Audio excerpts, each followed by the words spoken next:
Brilliant. We also have Doc Gast, who is playing Corporal Lonnie Ray. I was just sitting around and I got hit on the head, and now I'm in the guard. Yep. Welcome to the guard. Yeah, that's how it works. And we have Bobby playing Sergeant Krieger Skult. Yeah, I'm ready to blow some shit up today. Probably gonna be myself, but we'll see. I don't know. Hopefully it's not me. As long as I don't die first, I think I'll be okay. Probably gonna die first. It's whatever. It's not a big deal. If you mean in terms of players, you got a 50-50 chance pretty much. That is extremely bad then for me. There's 3 of us. That's bad. But I'll take it. Well, the commander has a lot of stuff which is like, I'm a badass. Whereas as you guys are much closer to the standard trooper Imperial Guard. And we all know what happens to them. Or what should happen to them. Thank you very much, First Squad. I'm okay with being cannon fodder. What did First Squad do? Did they fuck us? No. First Squad did really, really well in the sense that I put one of them one-on-one against an orc in a melee, and they won. We're fucked, basically. Were they playing a Space Marine? No, just a medic. A battlefield medic. Yeah. Did he convince the orc that his medic tools were anti-orc and they died because they believed it? No, just I believe she had some minuses to her rolls as well from earlier, but... If I remember correctly, she was blown up before the melee started. Yeah. So you sure she's not from my regiment? Yeah. No, it was literally like... In terms of mechanics-wise, every time they had to roll to save their lives, they succeeded. Every time. And every time I had to, do damage, I rolled badly. To hit, I rolled badly. It was a clusterfuck of just everything going the player's way. To the point where I was like... The final scene in the battle was... Mangled Pork Bentham, putting a flag up on the top of this mountain, and I'm like, you can either drop the flag or get hit by an orc in melee, and he's like, I'm gonna get hit by the orc in melee, and the damn thing missed with a 98. Oh my god! It's just yeah, no. Anyway, this is why you're all going to die. Yes. I'm sorry. No, it's as I said, I messaged Loke and I was like, hey, would you like to run the Invasion of the Hive? And he was like, fuck yeah. And then I didn't tell these 2 guys what they were signing up for and just asked them to be here. So well, you made the option. He was like, do you want to play? Because you were having no one else wanted to play this except E. I think E was the one who E was pushing for either the Line Regiment or your regiment as the first squad, and he was like, well, what's the difference? I'm like, well, the Line Regiment is really, really well equipped. He's like, can I have power weapons? And I'm like, the way Brad rolled, yeah, you could have power weapons. So he went with that. Damn it. Brad's fucking rolls, I swear, he was just like, oh, I rolled a 1, is that good? And I was like, fuck you, Brad. And he's like, oh, I rolled a 4, is that good? Yeah, fucking... That was ridiculous. Which is why those troopers had better armor and their captain had a power fist and a power sword, I believe, is what they had. So, yes. All right. Oh, you know what we do need? Sorry, apologies. A little bit rushed today. Let's start off with probably this. There we go. Just get a little bit of music in there. And I've been told that the music was not loud enough, so I'll pump it up a little bit. Tell me if the music is too soft and everything. Thank you. You players may not want the music on, just purely because apparently it's quieter on the stream than it is in the browser, so... If you need to turn it off, it's the gear thing in Roll20.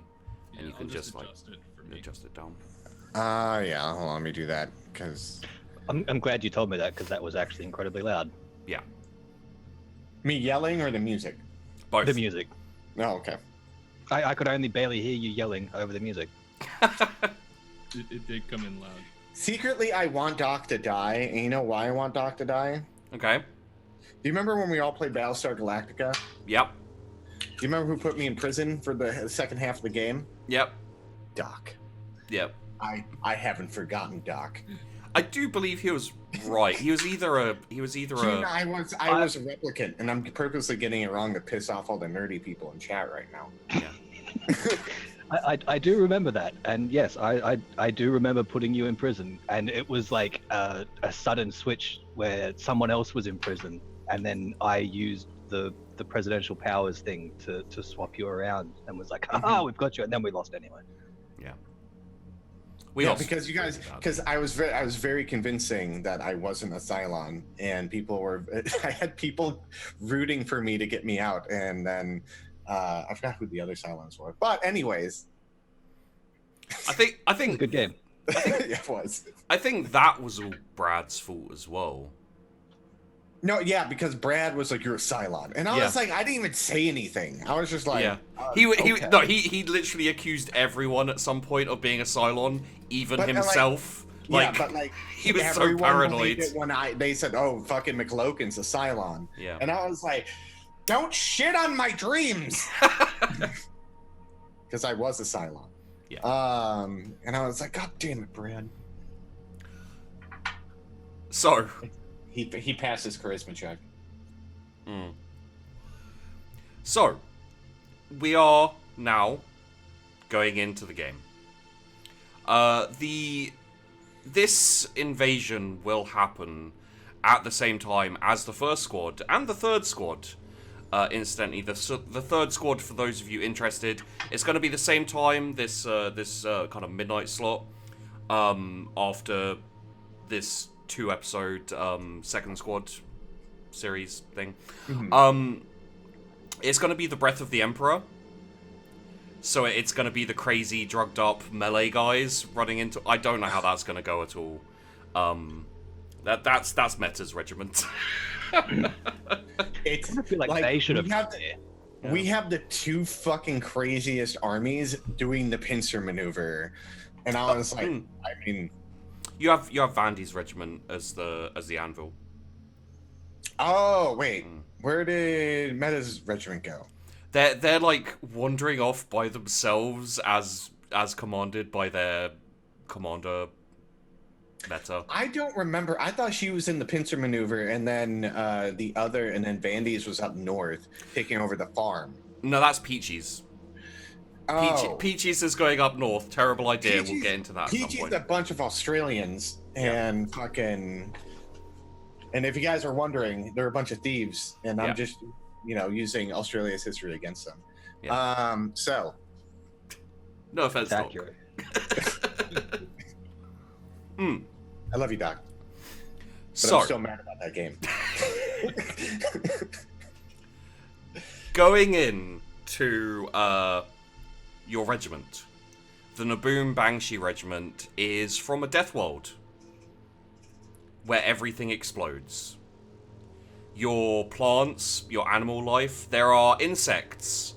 Like, there's a type of mosquito that just lands, sucks blood, and then explodes. Oh, we call them boom suckers. Yeah. And your ship that you are currently riding on has been adjusted to reflect this. There's no, like, daily explosions on your ship. You don't, like, blow up parts of the ship just to remind you of home. Over the Vox, over the loudspeaker, every kind of 15, 30 minutes or so, there is a series of explosions that go off, almost like a timer. Helps you keep track of the time and this kind of thing. No one really pays any attention to it. It's like hearing bells in your city, when it's like marking off the passing of an hour. There's parts of scrap metal all over the place. Like, the troopers are pretty professional, but at the same time very unkempt. I'm assuming, judging by... Oh, I need to switch it back to this, sorry. Judging by Commander Broadside's kind of demeanor and everything, I don't think you insist on, like, you know, smart uniforms or anything. It's the kind of combat gear. There's no real, like, dress uniform. Commander Broadside. What we wear? Yeah. No, it's always like, because what I wore to the meeting, and I'll fill these guys in, is everyone wore like very regal shit, except for I think Meta's character, because she's just high all the time. Yeah. So my character showed up ready to go. We don't really have a regal uniform. Not like fucking Peachy's character where it looked like several regal uniforms put together. Yeah. Or like Brad, no one noticed him. And then Vandy's character. We're always ready for war. Yeah. Only war. Only war. And then roll credits. But yeah, that's what we're wearing. We're fucking like probably like old ragged like burn singe marks and all that kind of shit, and just fucking hear the explosions, and like when I don't hear explosions, that wakes me up from a nap. Yeah. The explosions, I'm like, I could sleep through. As soon as they stop, he's like, oh, what? Yeah. Like, and then like panics. I imagine that's like a similar thing throughout the regiment. Is a lot of the troopers as well. Like, if they don't have the sounds of like explosions and stuff, it's like a grey noise machine for the troops. Yeah. You know, it's like they need the explosions there, otherwise they can't sleep, because quiet means something's gone wrong. Mm-hmm. So yeah, we did do the kind of introduction to your character, McLoken, on the Commander video, the War Room. But would you like to give just a brief description? Because I made the character, would you like me to? I just need to remember. I have a cybernetic eye. I have. You have like a plate over the side of your face, and then like a cybernetic eye part of your jaw, and then I believe it's your left leg and your right arm are also like bionic cybernetic. So yeah, I have mechanical parts, but even with the mechanical parts, I walk very quietly. Yeah. And I'm very perceptive. I was the only one who noticed Brad's character in the room, and always was like, yeah, his plan was good. And then people were like, your idea is great, and he's like, what? And then, but he's got like black shaggy hair, very much 5 o'clock shadow, just that kind of like bags under his eyes from like not sleeping much, but just enough. And very much just like I forgot what kind of voice, but he's going very guttural, like yelling commands and that kind of stuff, and getting ready to blow shit up, and he's excited to do that. And I imagine you've recently come back from the War Room, so you'd have acquired your flamers, and in the Imperial Line Regiment, they kept all their weapons like stacked, and when they went out for war, they handed them out. Is this regiment a little bit different? Like, do your troops like keep their weapons on them? Oh yeah. Yeah. Okay. So you guys, we're ready to go at a moment's notice. Like if they're like, oh, we need something to go, we're all like, yeah, us. So I'd say probably like the orders have gone around. Like, your troops are always prepared to go into battle. So like all the preparations have been made. The dropships are ready. The grav shoots have been prepared because you're grav shooting in. What you know is that, and this is for all of you, this is what all of you know, you're dropping in on a hive that has been crushed by a giant Ork Rok. You don't know what's in there, but you're going to clear it out so that you can spin around and attack this Ork army from behind, while the Atlas Sisyphean Guard come down and build up some defenses so that the Orks get like crushed against their defenses. The important thing is to clear out the Hive so that the Orks don't counterattack from, coming out of the Hive.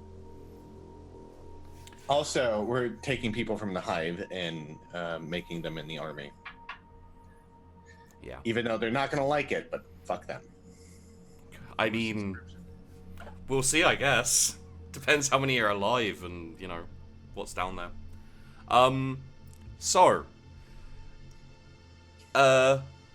Let's get this up so I can say your names without having to switch. There we go. So we have Sergeant Krieger Skult. If you'd like to give a brief rundown of your character. I'm about maybe 5'10", 5'11", but I'm very broad, muscular, but chubby. Yeah. I have long braided hair. I have a big long beard as well that's braided and partially singed. Naturally blonde, but it's kind of dirty and it's not well kept, so it looks a little bit darker than it probably is. Yeah. And very in line with the rest of the regiment, like always ready to go. All my uniform, if you could call it that, is probably not very clean. I don't smell the best, more than likely, but I'm always ready to go, and I always take the orders that I get and I execute them without question. So. Yeah, so probably been in the regiment for a fair while. This regiment has seen action, never against Orks or any Xenos, but you quite often you do get called in for like urban warfare if there's like towns and cities that need getting taken. I don't think you've ever been in anything as big as a Hive. In terms of combat, definitely not. But very familiar with like building to building combat, guerrilla warfare, explosive ordinances. Though that's kind of my bread and butter. Yeah. Yeah. Very on edge though. Very on edge. As they all are. And Captain, Corporal Lonnie Ray. Battlefield promotion. Lonnie's probably a bit youngish looking for an officer, an NCO. Surprisingly clean face, considering the rest of his body is covered in soot and blast residue at all times. And he's probably very keen and kipper and he wants to get out there and make his commander proud. Show Johnny Ork what for. Tip. Okay. So,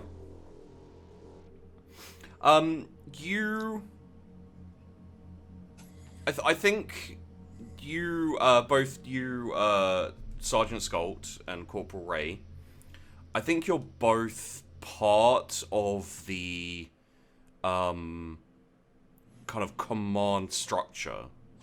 So, you know that when you go down, you'll be going down in the commander's dropship, and you'll be jumping in with him.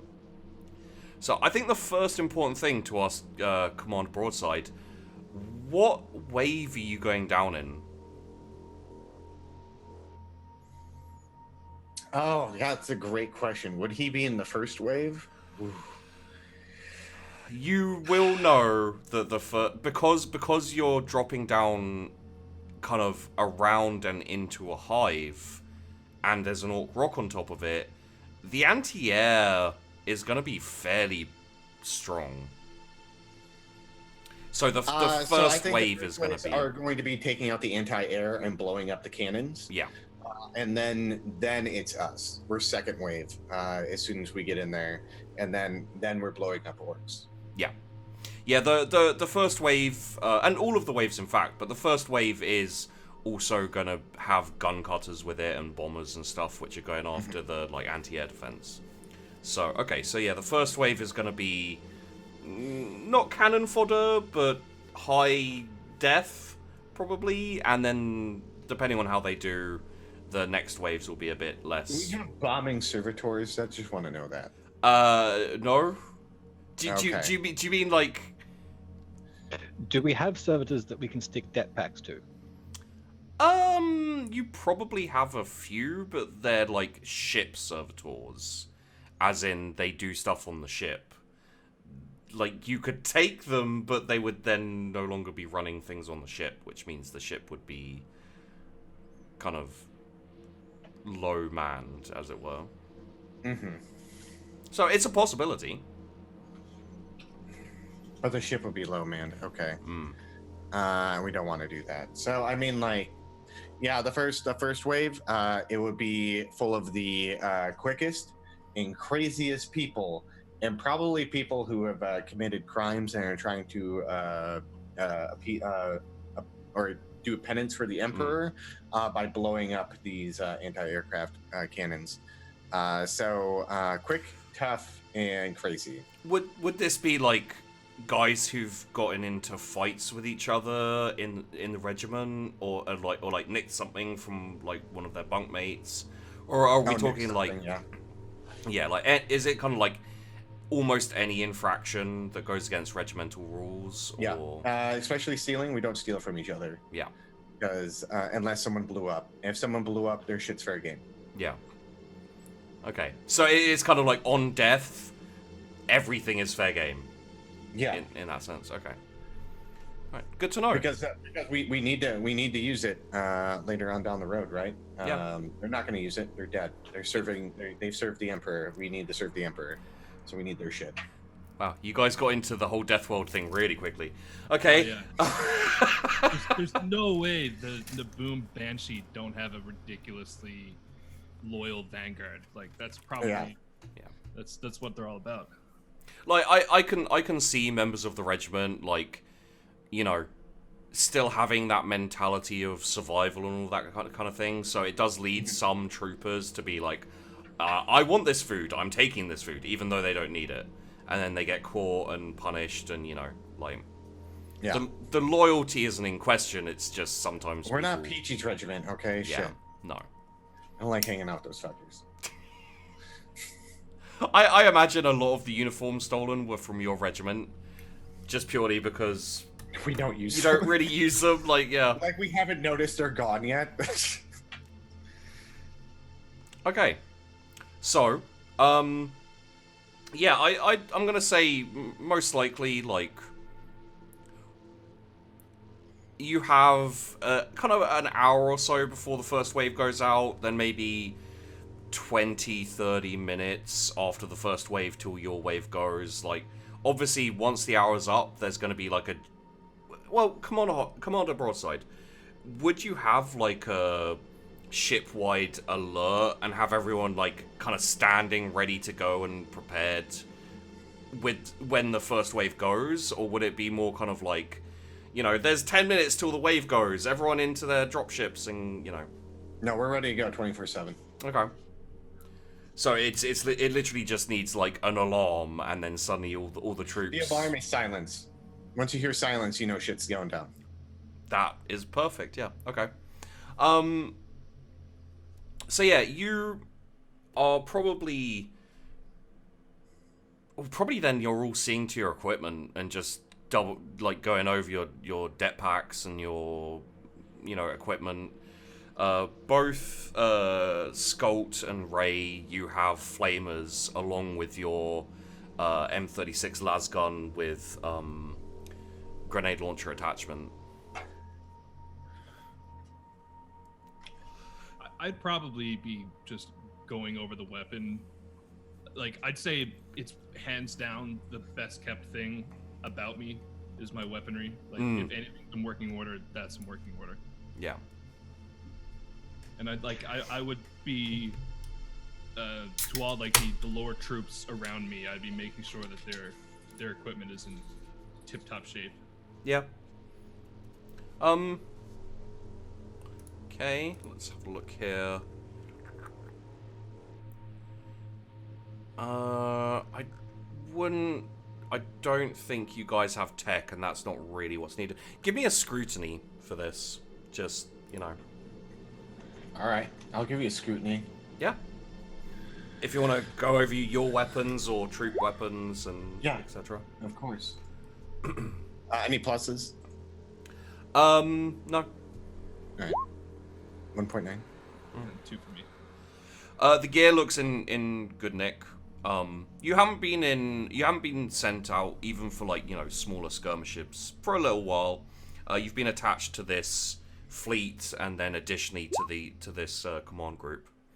I did ask for bad rolls, to be fair, Doc. I appreciate you obliging right off the bat. I'm here to help. That's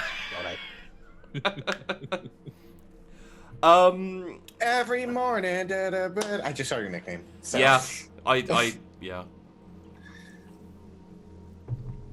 And also, did you see the first name? That was the first thing I noticed, and I was like, because I saw you guys talking about nickname, and I was like, I didn't see anything about nickname. And then, lo and behold, you guys, I just saw it now, and now I have Sugar Ray stuck in my head. Yeah. Then fucking Vandy going, Lonnie. It's become a meme in my 40k games now. This universe's meme is Lonnie. Heresy, Lonnie. So yeah, Lonnie, your gun looks fine. You don't notice anything wrong with it. Mm-hmm. The rest of you, the gear's in good quality. It's being kept up.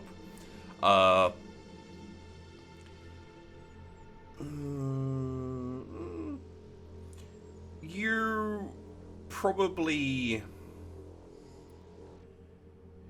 go over your det packs as well and just make sure that they're all primed and ready to go. What I will say is just purely for that failure, Lonnie, your det packs aren't prepped. So that's going to be a problem because I was planning on using those for literally everything I was going to do. Yeah, they're very, very useful.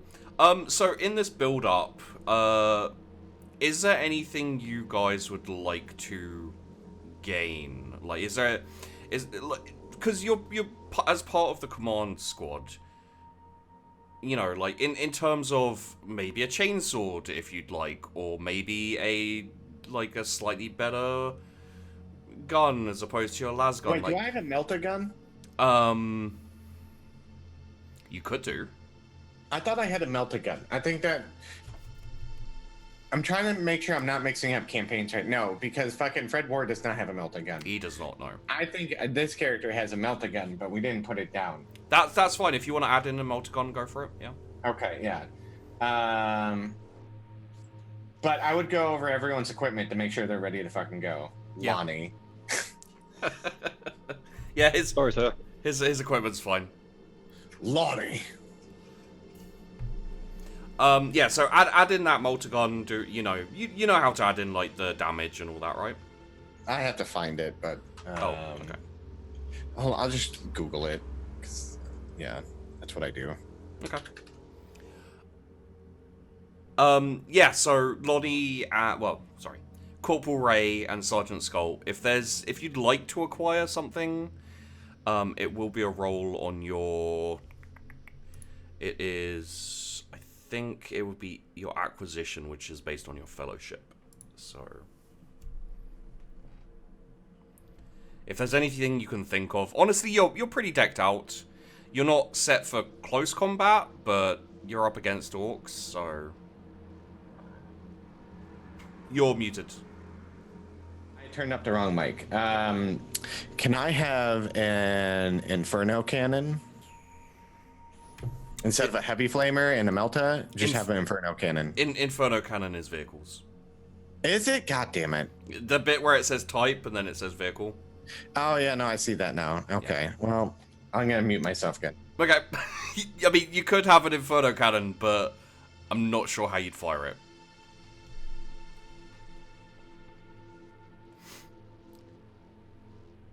So yeah, if you'd like something for close combat, then that works. Can I have a sword instead of my knife? Like a mono sword? Just a basic like broadsword kind of thing instead of just like a combat knife. Yeah. They would have the primitive quality, which kind of like decreases their damage, but the knife is pretty crappy, to be fair. Yeah, I just want. I probably barely ever use it, but it's probably like a family heirloom or something that gets passed down. It's yeah. Like hand-and-a-half sword. Let's say for the purposes of the fact that you're the Naboom Bangshee Regiment, it's like a huge twist of like scrap metal that has been like hammered flat and then sharpened, and then so it's probably like the wing of a plane of like a fighter or something that kind of got, you know, torn apart. Yeah, it kind of looks like the sword that the Urkai used in the Lord of the Rings. Yeah, like very.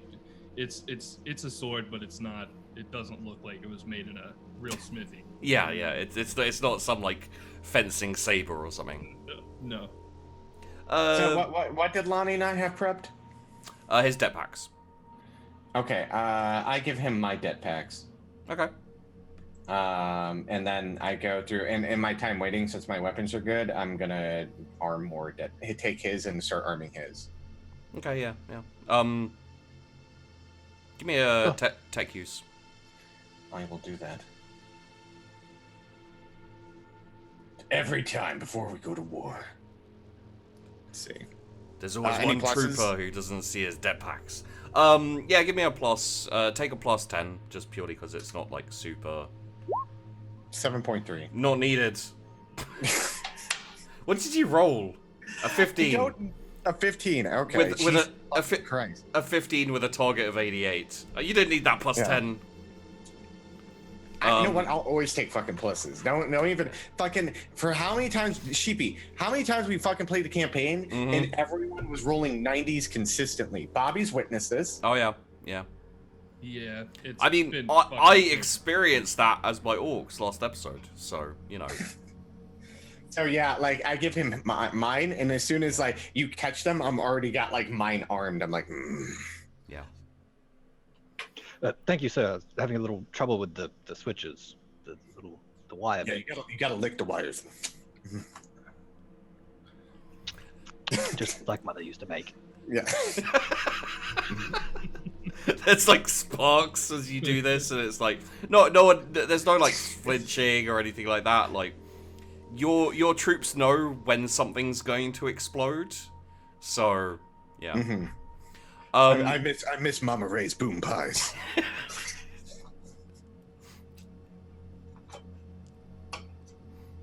Are they baked with bangos?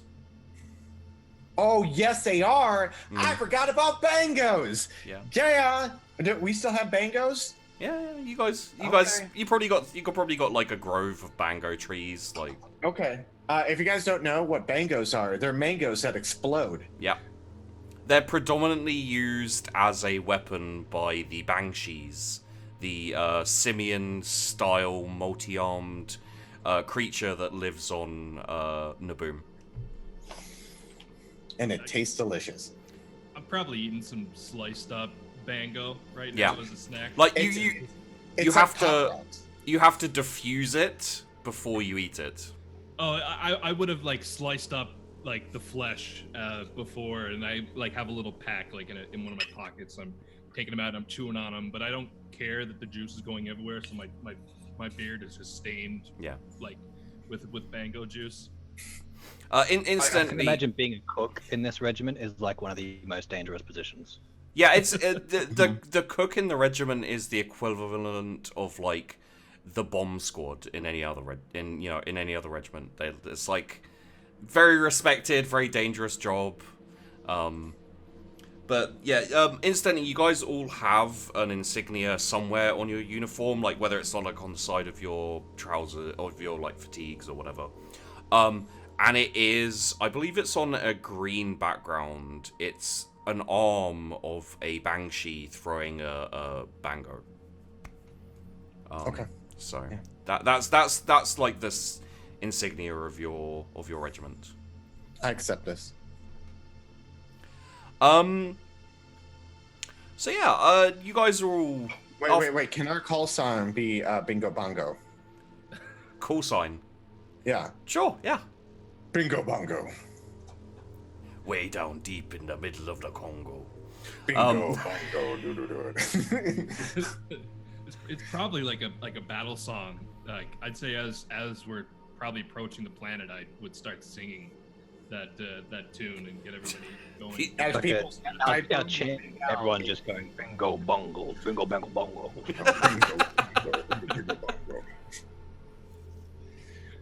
So, as you are all going over your equipment, going over your weapons, you get all set up. Obviously, Command Broadside, you check your melter. Just because not everyone knows, a melter gun is it a melter or a multi-melter or? I got a melta and a heavy flamer. Okay, yeah. So a melter gun is similar to a flamer, except for it's a bit more like it's a bit more focused in that it just shoots super heated energy straight out in like a little it's like wider than a beam but not as spread as a flamer.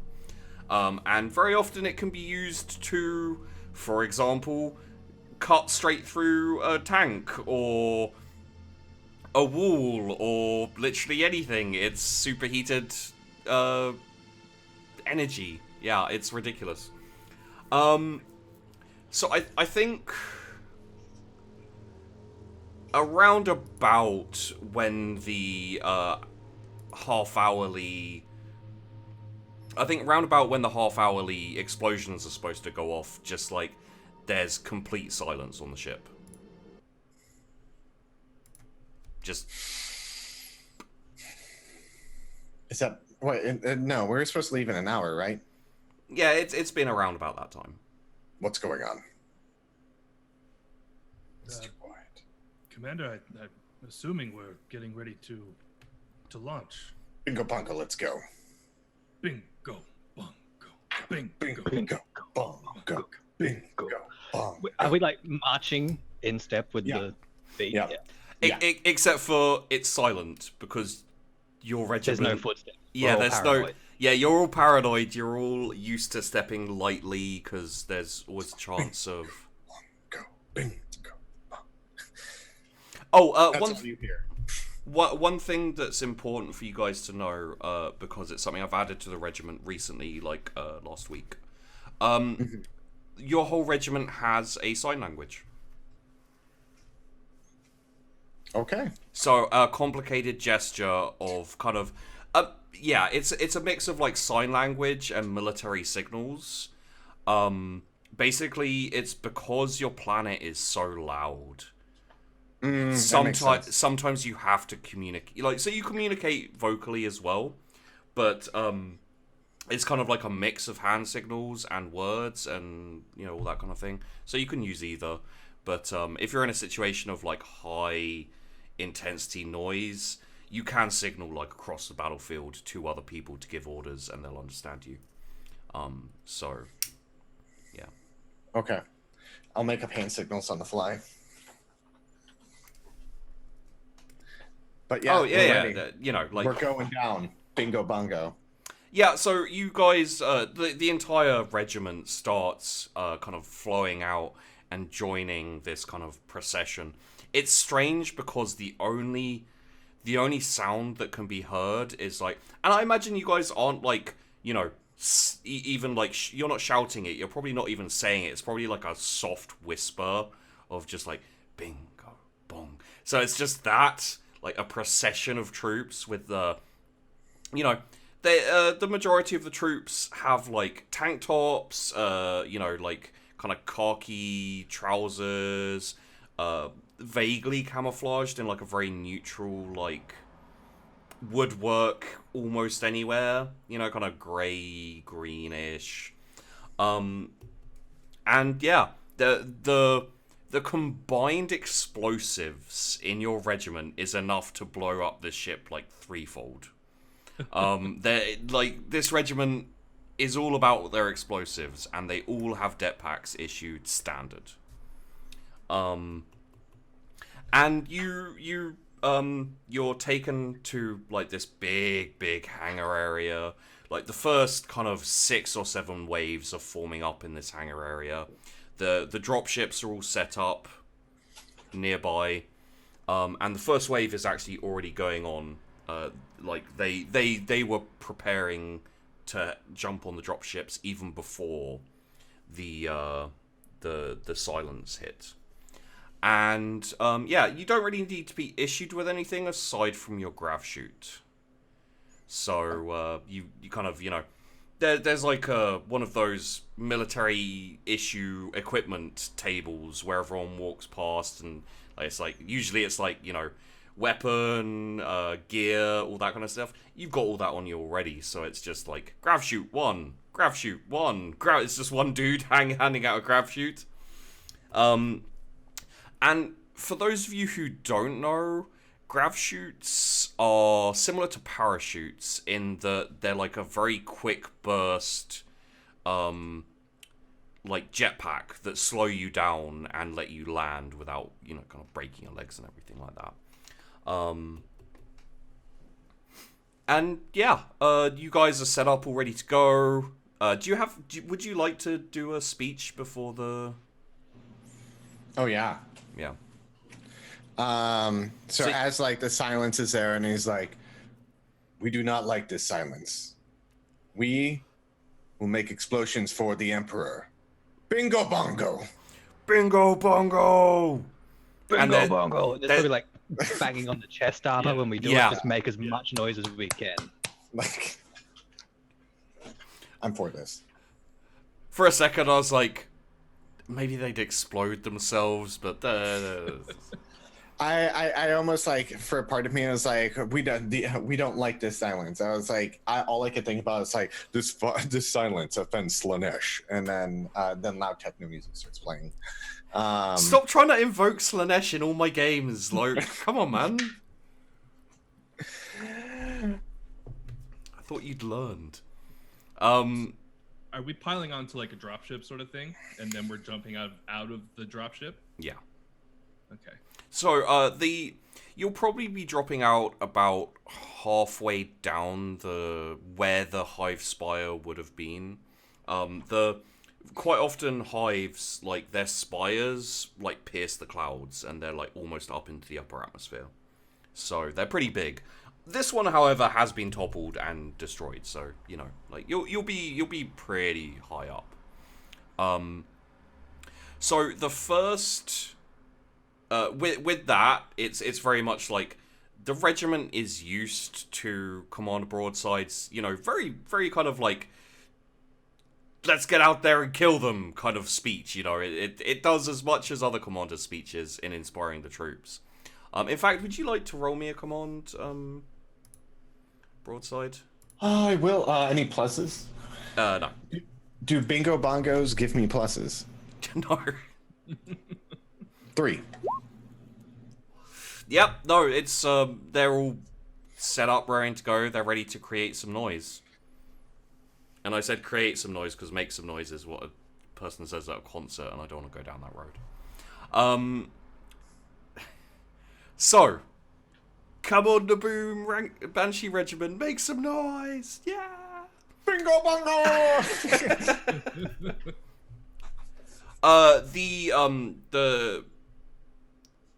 The bombers and the fighters have probably already taken off, and the battle to start dealing with the anti-air and all the kind of like defenses around that have been set up around the Ork Rok. That's already going on.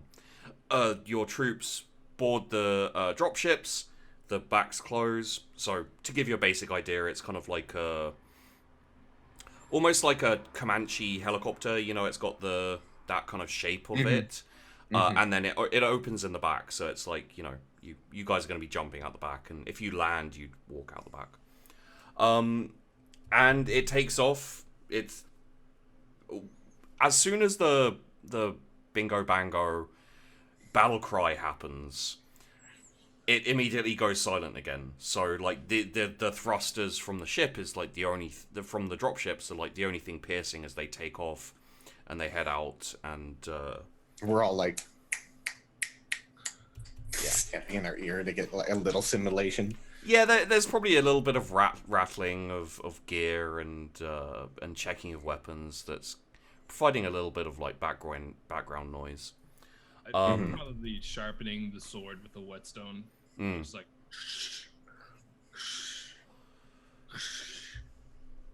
as we're taking off. Oh yeah. And unless you guys have anything specific you'd like to do before you head off, about 20 minutes pass. You receive you by the way, you will have a radio man with you. You don't have like individual Vox communicators. Because you're the Imperial Guard, you're not like a rogue trader or inquisitorial unit. La-di-da. Yeah. So you'll hear over the radio like initial reports. I'm not gonna make you roll anything to get the reports because I don't know what like maybe logic or war or something might work, but I think the Ork defenses are dealt with reasonably easily. They take down a couple of bombers just with like massed fire. There's no real proper anti-air, there's no surface-to-air missiles or anything like that. It's just they're orcs, they like the Daka, and the massed fire does take down a couple of bombers. Maybe a fighter as well. However, the first drop goes well, and the troops are dropped out. Sorry, I just need to refer to my notes here for a second, because I've already rolled for how this goes. Okay. Yeah, okay. In the first wave, one dropship does get blown up, just because there's so much fire. The way is majorly clear, for the rest of you. So when you drop, you will encounter minimal fire. The chances of getting hit are low before you hit the ground.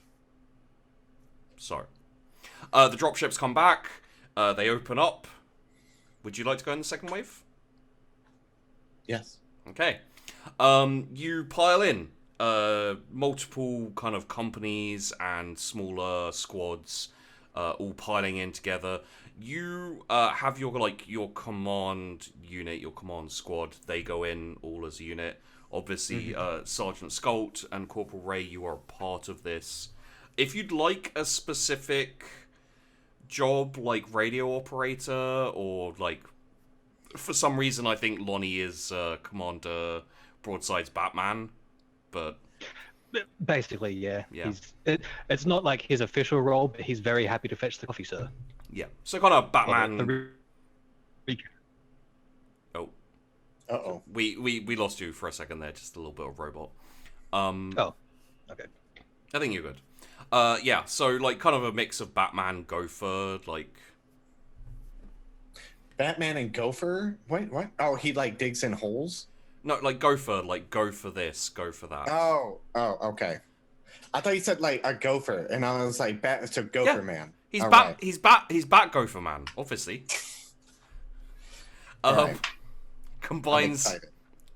the digging skills of a gopher with the flying sonar of a bat. Sure. That's really silly. Sergeant Skult, I don't know if there's any kind of particular thing you'd like to take up. Kind of position in the squad. Roles. I mean, Sergeant works, to be honest. Like you'll basically be relaying the commander's orders, and mostly what I'm there for is kind of Yeah. a go-between for the commander and the rest of the regiment or the rest of the troops in our little company. okay. He knows how to yell at them like I do. Yeah. Well, so in that case, Sergeant Skult, do you have any ticks in command? I think I have one tick in command. Take another tick in yeah, I do. command. So you got a +10 to your command. Corporal Ray, I think athletics and acrobatics. Does he have anything in dodge? Should do. I already have 2 in athletics, so... Okay. Yeah, take another one. Okay. If you're the runner, then it makes sense that you can run. Okay. And chuck a tick in acrobatics if you don't have it. Just, it probably won't come up, really. Yeah. But... I already have 1 in it, so... Okay. And yeah, you guys jump on the ships, and seeing as there is, actual noise again and everything with you guys taking off, let's get the music back on. That's the sweet stuff right there. Like, as soon as I said everything went quiet, I cut the music for a bit, just to give the effect. I'm aware. Oh, okay, cool. Feels like home, Commander. Oh, yes. Oh, anxiety sneeze. It's better. I can hear the explosions down on planet side. Yeah. And the dropships take off, and there's a good 10 minutes of just flying. When you get to within about probably 5 minutes of your destination where you're going to jump out, there starts to be a few, rockings and you can hear a few whizzings, and the sounds of battle start to come closer to you. You can probably hear over the radio, shouted commands and squads getting overwhelmed, squads, they're having difficulty pushing in into the hive. Currently they're outside. There's rubble all around, so they're using that to move forward. It's not their area of expertise, kind of, running from defense to defense, assaulting like that. They're much happier in a chaotic melee in a city. So once they get inside, it should be a bit easier. But by the time you're a minute away from your drop, you hear that they've breached this kind of blockade that was holding out the city. The regiment started moving in. Other parts of the regiment are kind of curling around parts of the hive to also breach different parts. So the regiment started to move in. Current estimates say that the first wave... Let's have a look at this. Current estimates say that the first wave has lost around about 60% of their troops. That's pretty understandable. That's why we're coming. It was meant to take out the air cannons, and get us into the city. So you know what? They're with the Emperor now. Salute them. Bingo bongo. And now what I'm going to do is start solidifying a command. Okay. And by command, it's not like we build a tent and we're I'm barking out orders there. It's literally the 3 of us going around and yelling at people to go do shit and making our way back and forth. And you can't really discern who the leaders are just because we don't have rank recognition or salutes that we do. It's more they know. Because we're kind of that close-knit boom family, and so it's the 3 of us going around. And if I need someone down the line further, I would send Corporal Lonnie or Corporal Ray down there to go tell people what I'm saying, and then do that, or run in the fray and blow up a bunch of people. Okay. So you get to your drop point. Mm-hmm. The back opens. You'll be the first out, I assume, Commander Ironside. It'll be you situated right at the back with your radio man, and then other people down the thing. So, what you see is kind of a fair distance below you. It's not a massive drop, but we're talking a good a good like 30 seconds full, like drop. Still a ways up then. Yeah. You can see the rock. There are massive. There's like zipping fighters like flying over it. You see like this explosion as presumably a bomber has just dropped its payload on it, like blows off a chunk of the rock. Like this big like chunk of the rock like falls down the side of it and like takes off a part of the hive as it comes down. Yeah. Would you like to jump out? Yeah. I want to jump out, and I want, if like there is like a wave of orcs coming, I have my grenade launcher out, and I'm trying to fly above them and launch my grenades down towards them. In a timing where I know how long it takes for them to blow up and shooting perfectly at that moment. Yeah. Well, so here's the question. Are you going directly at the hive, or are you going at like the landing spot where the first wave landed and then moved up?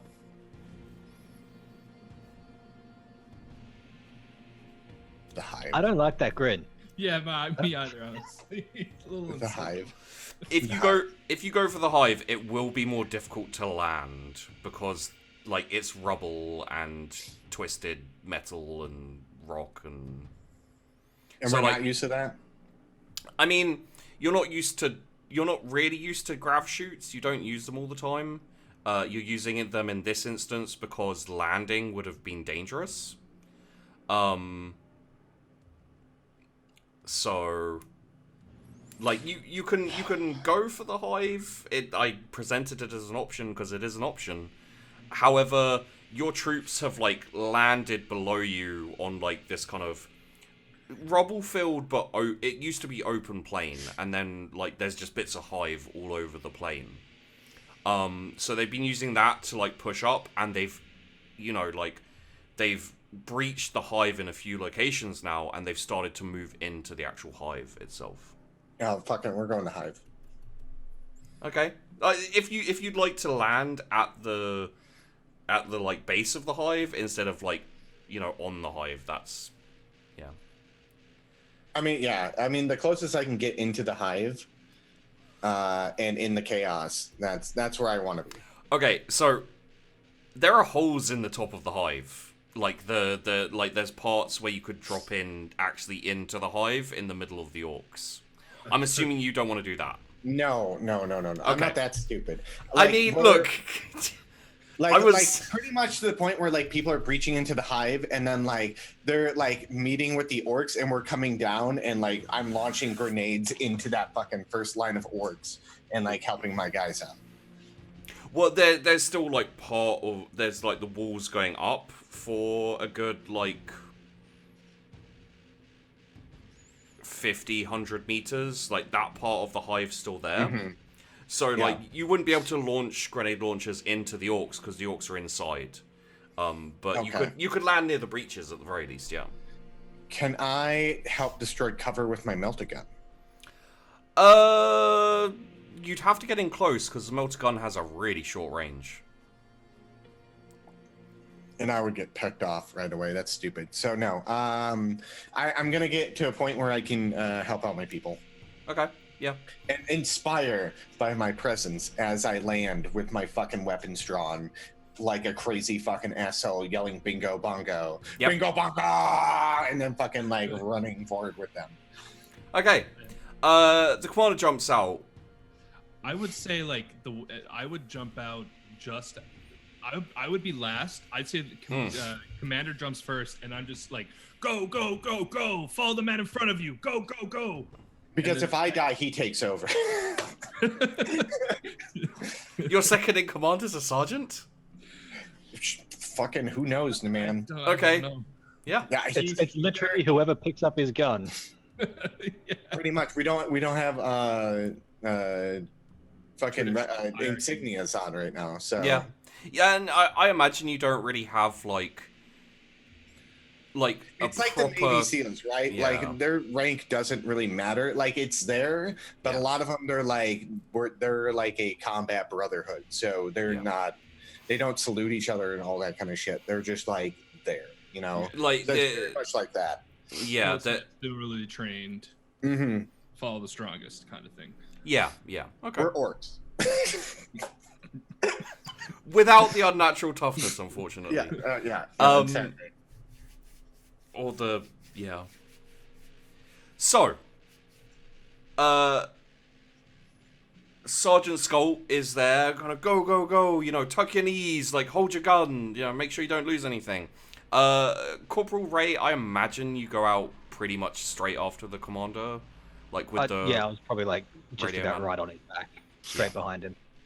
Okay, so are you the rest going by his command role and just the fact that he's the commander?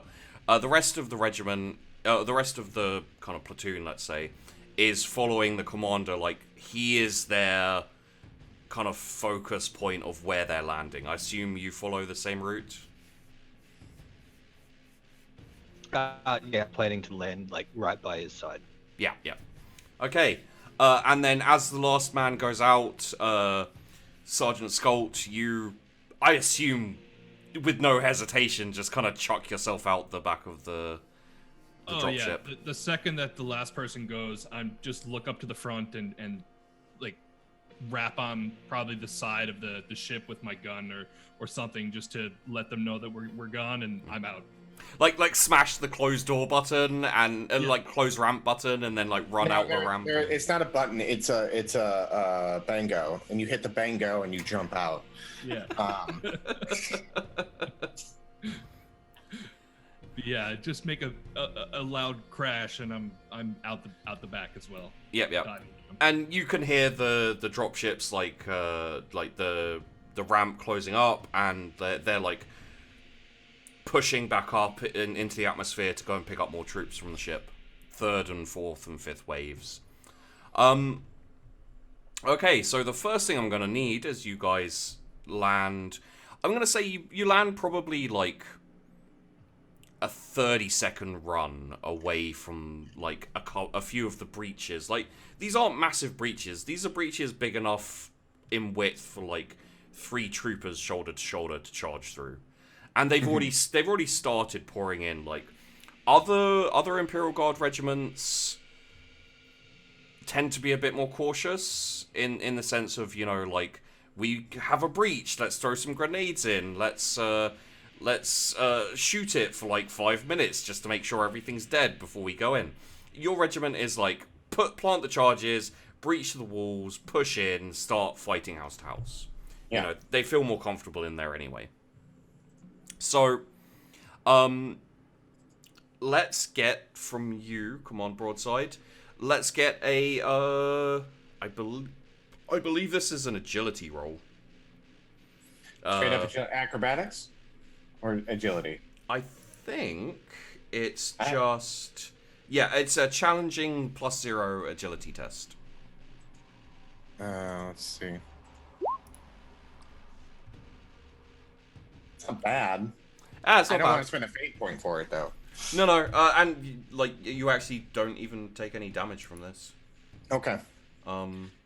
If it was like 1 degree, I'd be like, maybe. I gotta look cool for my people. Yeah. No, it's literally just like you hit the grav chute, you land a little bit harder than you'd like to. You stagger very slightly, almost imperceptible, but you know, you notice it. Mm-hmm. Yeah. And you're like, bad start.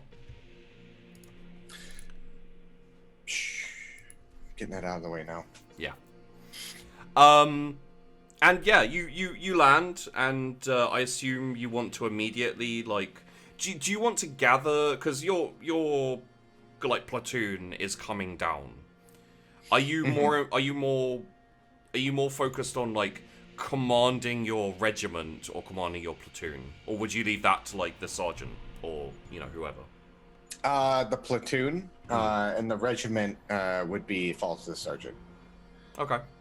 That kind of thing. So like as soon as we get down and we get like a foothold somewhere, like honestly what I'm probably going to do is get like a group of crazy bastards and have them start making other breaches in the Hive city unnoticeably, because everyone's going to be focused here. Yeah. And that's generally how we do it. And then as soon as they're like give the go. Like their runner comes back and be like, we breached this. Be like, start sending people that way too, and that way there's another point of ingress, and making as many points of ingress as possible, and then fucking like.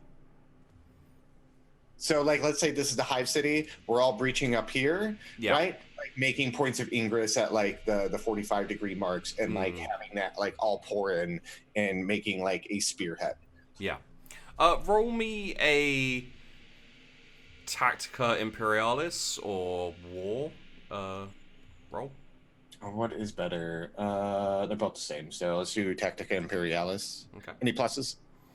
No. Nah, I'm gonna re-roll that. Okay. Because this is important. Yeah, there we go. You will be aware that there is an army behind you as you're landing.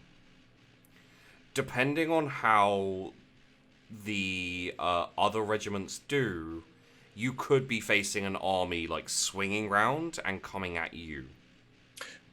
So, with that being said, I'm having a regiment make a minefield. When you say regiment, you mean like detachment of detachment. Yeah, detachment. I'm sorry. Yeah. There's a group of people going around preparing for the orcs to be like, rah, and doing a wah this way where we got a minefield. Because what we're trying to do is we're trying to get a foothold in the Hive City. And as soon as we got that, we're going to then start pushing forward. Yeah. And if we have the minefield layout, we can walk through that shit all day and night. But not. And then pushing forward on that. But we need to solidify this part, and then like the second part of this mission is getting that minefield set up for a barrier. And then once that minefield starts going off, we know that they're coming towards us. So, would you like it to be a kind of like professionally done minefield? You know, like proper like mines and stuff like that, or like a That's exactly what we do. It is. Everything we do is professionally done. Oh yeah. But what I'm saying, what I'm saying is you guys have like mines and traps and all this kind of thing, which you can litter throughout this area, like coming towards the hive. But you'll need to like secure the area and like have more troops down. Currently the battle plan is troops head into the hive. That's what they're doing. If you adjust this and say, like, troops head into the hive and also go around the sides, one thing you will know from your Tactica Imperialis roll is the more entrances you make, the more entrances the enemy will have if they attack the hive. So, like, that's part of the Tactica Imperialis. Basically, if you just want to head into the hive and fight in the hive... This is what I'm gonna do, right? We're gonna make the 45-degree angles, and as soon as we have it solidified where we got control, we're going to explode those stones. Oh yeah, you can totally do that. Yeah. So I'll make a note of that. Other commanders might think that they were going into hostile territory and then cutting off their escape route. Not ours. I mean, your escape route is cut off the second you basically jump off the dropships. Mm-hmm. And like you could maybe you could maybe like sort out some like landing spot to extract, but it's the more troops that land, the more troops that are gonna have to be extracted. So. Yeah. If you do have to retreat back into the dropships, it's gonna be like a static defense where you're getting waves upon waves of orcs and slowly losing troops to those orcs, and also as they retreat in waves again. So just keep that in mind. Yeah. So in terms of the minefield. And with your Tactica Imperialis roll, probably the best way to do it is have later waves if things are going well in the Hive City, up to you. Have later waves like secure the area outside and not provide reinforcements inside, and then bring down the like specialist equipment for mines and things like that once Okay, you've got so your... wave 5 and wave 6, that's what they're going to be. Okay, I'll let you know how your casualties go in terms of that, because I'll let you know basically if you feel like you need How many waves reinforcements. do I have in total? I'm just yelling out numbers, and I really don't. So every wave is a good, like, 400-500 troops. Okay. So in your first wave, you've probably lost about probably more like 400 troops, and there's a good 200, 100, 200 left. Okay. So wave 6 is going to be building up the mines and all that kind of shit. The last two. Somewhere around there. We'll figure it out. Yeah. Okay. Yeah, we'll figure it out as we go. All right. So, you are, and can I get an agility test just straight up from Sergeant Skult and Corporal Ray? Yeah. If they look cooler than me, they don't, because I ordered them not to look cooler. Okay.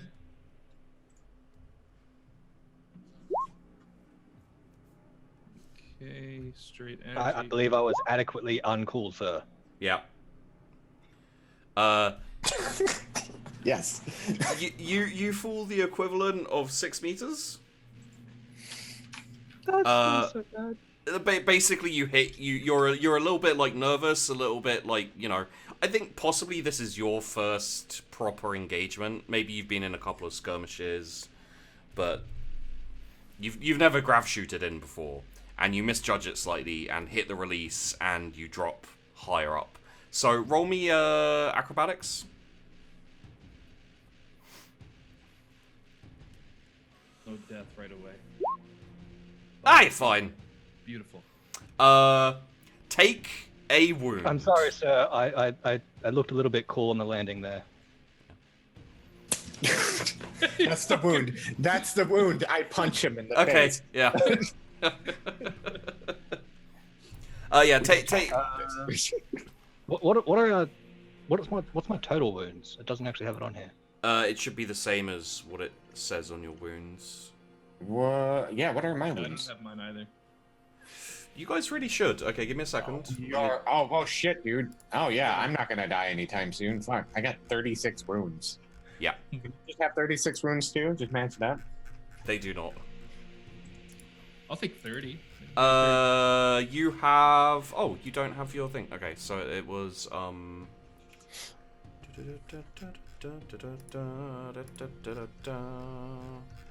pretty sure. Yeah. Okay, so it should be there you go, and so you should both basically have 13 wounds. 30? Okay. 13. Oh shit. Trying to get 30 wounds. I heard 30 as well, right? No. 30? No. 13. 13. I'll take it. I'll take you, Bobby. Yeah. Fucking 36 wounds. Jesus Christ. I'm not gonna die. I'll die in 2 attacks instead of 1. Did you see the damage roll I rolled? Yeah, no, I saw it. Yeah. They have to hit me first. That's true. But no, keep in mind, guys, these are the commanders. They are literal heroes of the battlefield. So. I mean, you don't have to tell me that. Yeah.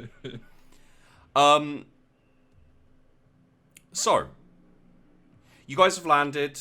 Would you like to set up some kind of command post, or is it literally like, let's get into the hive and see what's going on?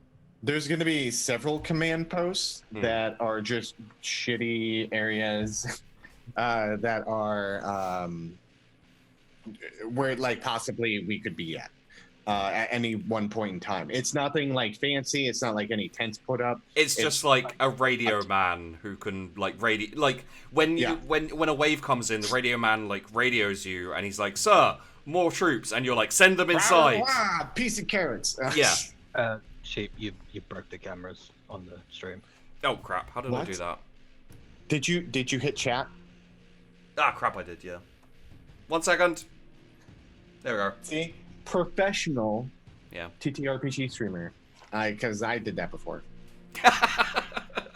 It's so hard to remember this crap. Anyway, everything's fine. Don't worry about it. I didn't fuck the cameras up. So yeah, you leave a radio man outside. It's literally like that's your command post is radio man. You stay here and radio me when more waves come in, more reinforcements come in, and you head inside. Like your regiment has pushed in to the hive at this point, so you'll be able to like push in, be relatively safe on like the first like area you get into. So okay, all right. So you gather up your platoon as they. Can I have a regiment that, like, things when we secure it, they not a regiment, but an attachment that goes and finds fucking leftover supplies and people, and then fucking enlisting them, and then getting like any ammunition, armor, stupid bullshit that we could use, food, water, and getting this so we can help secure anything to help secure this fucking hive city. Sure. Would you like to assign that to one of your player characters, or would you like to Corporal Ray? Sir. Corporal Ray, take a group of people, start scouring what we secured and getting us supplies and people. Any survivors, they're with us now, even though they'll probably flinch at every explosion. Fucking, we're against orcs. We need them. Yes, sir. I'll shake them up. I'll just turn around, point at like a group of guys, but you, with me, let's go, and start moving. Yeah, and they immediately like peel off from the squad or company that they're attached to. And do you like immediately head inside the hive? The nearest open structure. Okay. Yeah, so you there's a couple of breaches here, so you can just like head in. I assume after that order, Commander Broadside, you head in with the rest. Yeah. Okay. If anything, I'm trying to think. I'm also having anything flamed for orc infection. Yeah.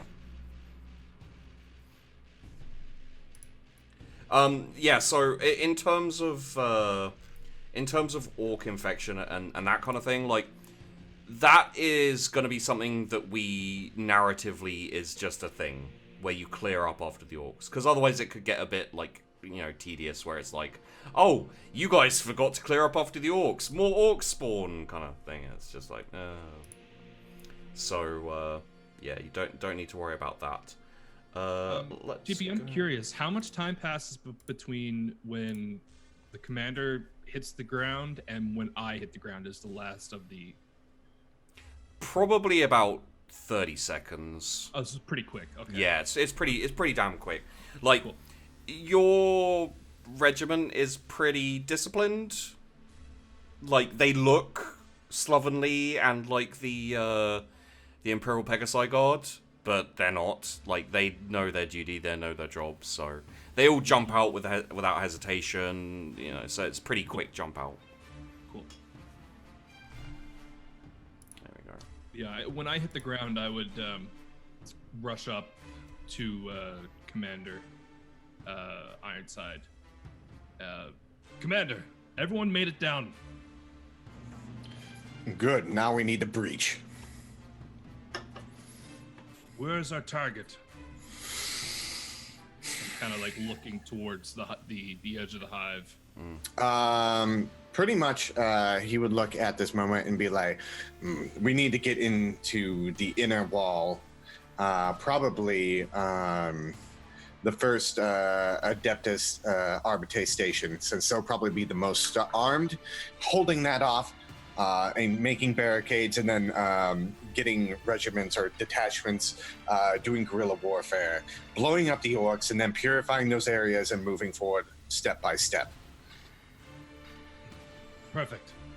It'll work. And then Yeah, as soon as we have something, start pouring in and giving him hell. Bingo bango. Bingo bango. Yeah, This is the greatest episode ever. I lift up my my gun and just start taking pot shots at orcs that are in the distance as we're moving up towards the hive. Your first wave has breached and pushed inside the hive. Oh, sweet. So Cool. currently, no. Currently, you have you're not even under fire. Like honestly, there is some like indiscriminate fire coming from the rock. Yeah. But even that, like, you probably lost a few men coming down. Not necessarily in your company, but just in the regiment in general. But you haven't actually lost many, you know, and you weren't really in danger of like getting shot, except for like randomly. And I already rolled that like before the, you know, a little while back to see if any of you were gonna get hit on the way down. It was like, nope. It's like roll a 99 or a 100 on the table. I'm gonna give this to you all as a group. You'll see it kind of slightly differently individually, and you know at different times as Corporal Ray runs in a little bit earlier, and then the rest of you kind of push through the other breach. What you're faced with when you come into the hive is like this very dark, very dank, like very low light, with like beams of light occasionally coming through where there's like a hole in the ceiling and this kind of thing. This is the highest level of the hive that remains intact. There are some parts of the outside of the hive that still, you know, there's kind of floors going up a little bit, but it's wrecked above this place. You know that there are, like, deeper down, there's underground stuff in the hive, so you can go deeper as well. What you see is your Imperial Guards have pushed out, let's say, a couple of blocks, and are kind of, like, they've garrisoned some houses, some kind of, like, basic buildings, and are starting to attempt to push out. However, a bit further down the... sorry, Sheepy needs to turn this music down very slightly. Come on. There we go. That's a little bit loud. Currently, they're facing this, like, line of... Not really sandbags, but just piled up junk. Which looks like when the first wave hit, they defended the wall for a small amount while they put up some barricades to defend this next bit. And there's a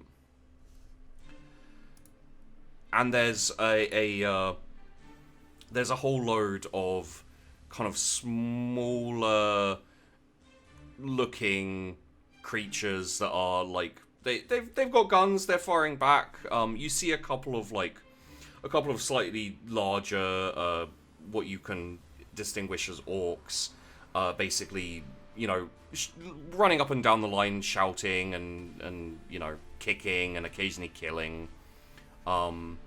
So let's start off with Corporal Ray. In this instance, there's probably not too... You could search a few of the houses, maybe, but there's probably not too much to requisition currently. Do you just want to join the line and... Well, are there any civilians?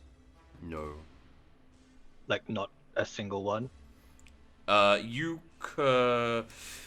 There's a lot of explosions and there's a lot of explosions and firing happening between your regiment and the Orks. You don't hear or see anything else. Like as you look out through the hive, it appears to just be like Orks. You know, further down the alleyways and roads in the distance, like you see other Orks occasionally glimpsed. Okay, is there any like structure we could get inside of? Something Yeah. that we've already secured? Okay. Yeah. So I wanna There's a take few the decent. people that I've already got following me, and we're going to start stripping the weapons, ammunition, and explosives off of our dead soldiers and start stockpile.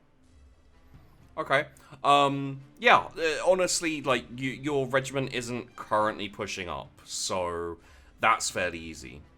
So Yeah, like we're sitting on somewhere with corpses, so we're going to start collecting the weapons and supplies off those corpses. okay. So there's probably like a fairly solid looking warehouse that would be suitable. Like it's up against the side of the hive, like in an area which you didn't breach through, just kind of like you guys push in kind of this way, and it's just kind of round to the side, like fairly visible, that you can set up in as like a resupply post, I guess you could call it. Yep, sounds perfect. Somewhere to, well, like we've got all of these guns and ammo and explosives just laying on the floor. We need to collect those up and distribute. Yep. Okay, roll me an athletics, just to give me an idea of how well your squad does on this assignment. No bonus? No bonus. Yeah, no. That's... Okay, it's it's as requested. That's rolling badly. Give me a scrutiny as well, with a plus 20. You had one job, Doc. One job! You did say you were looking forward to him dying. So, maybe he's being at my order! Yeah! Well, technically this is at my order, so... Exactly. Right. He's looking forward to I'll being insubordinate to you.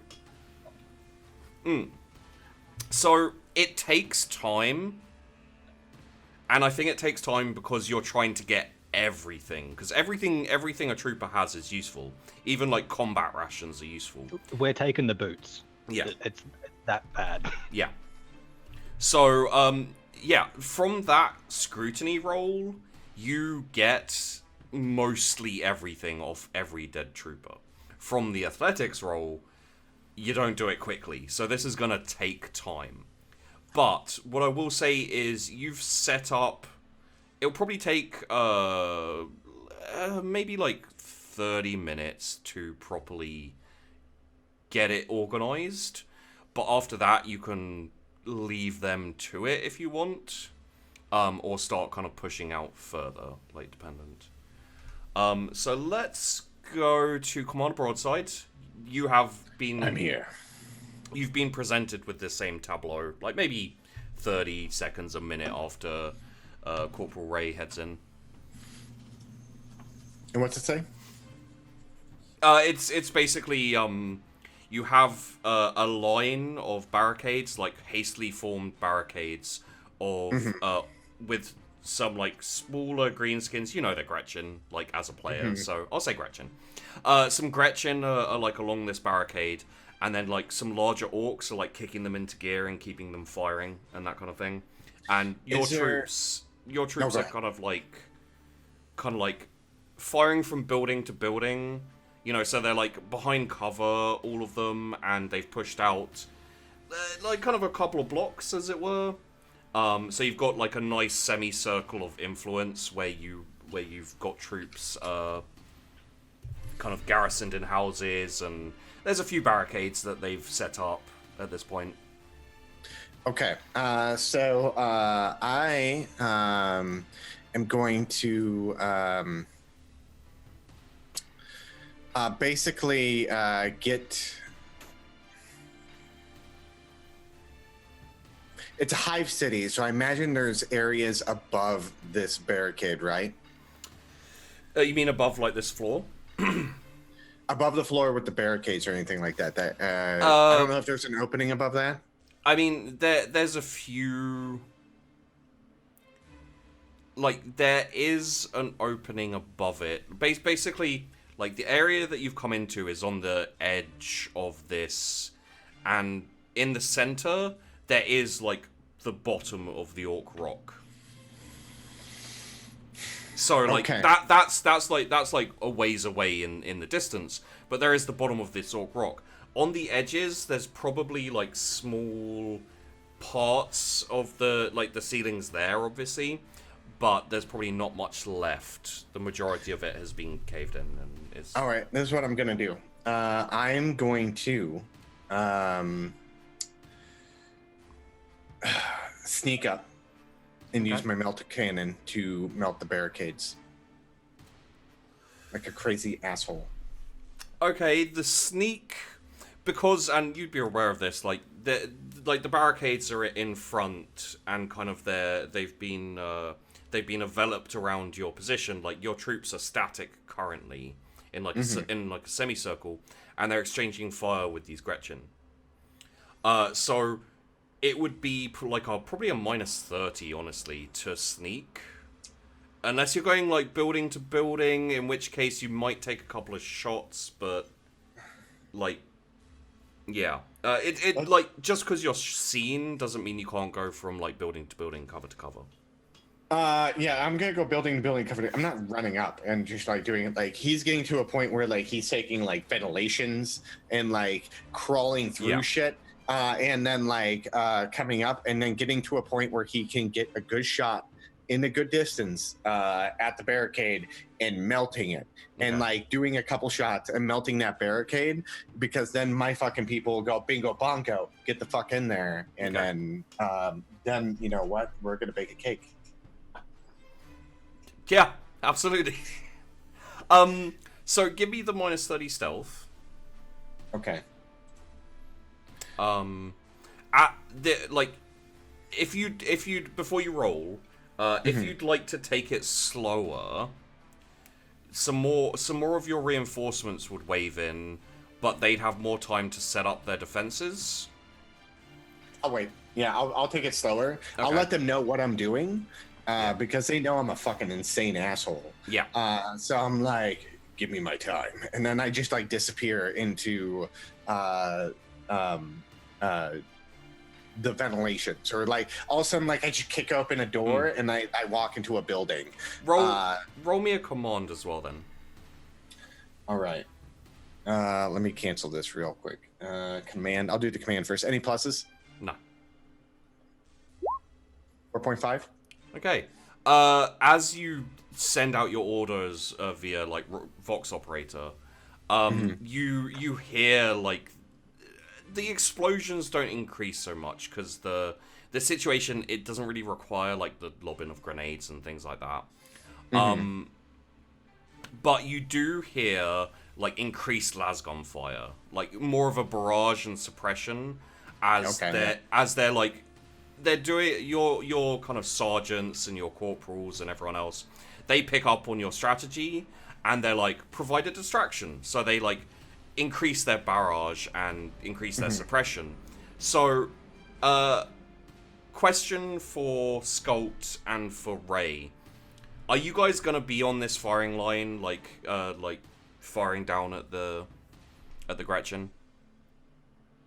I would or assume so. Would you follow I the think, commander? Yeah, I think once I've like cleaned up what was available, I would start pushing forwards. Okay, and like following the commander, pushing forwards. What he told us to buy time, right? So we would be on the firing line, wouldn't we? Yeah. Until I guess he signals for us. Yeah. Okay. So let's get a couple of hit. Let's get a hit roll. So I'll give you the stats for it. It's gonna be, I'll say half aim, because that more accurately depicts, you're not like taking proper time to aim and then firing. It's more of a bit of a barrage. So it'll be half aim, it'll be standard range, it will be up to you what type of shot you want to take: standard, semi-auto, full auto.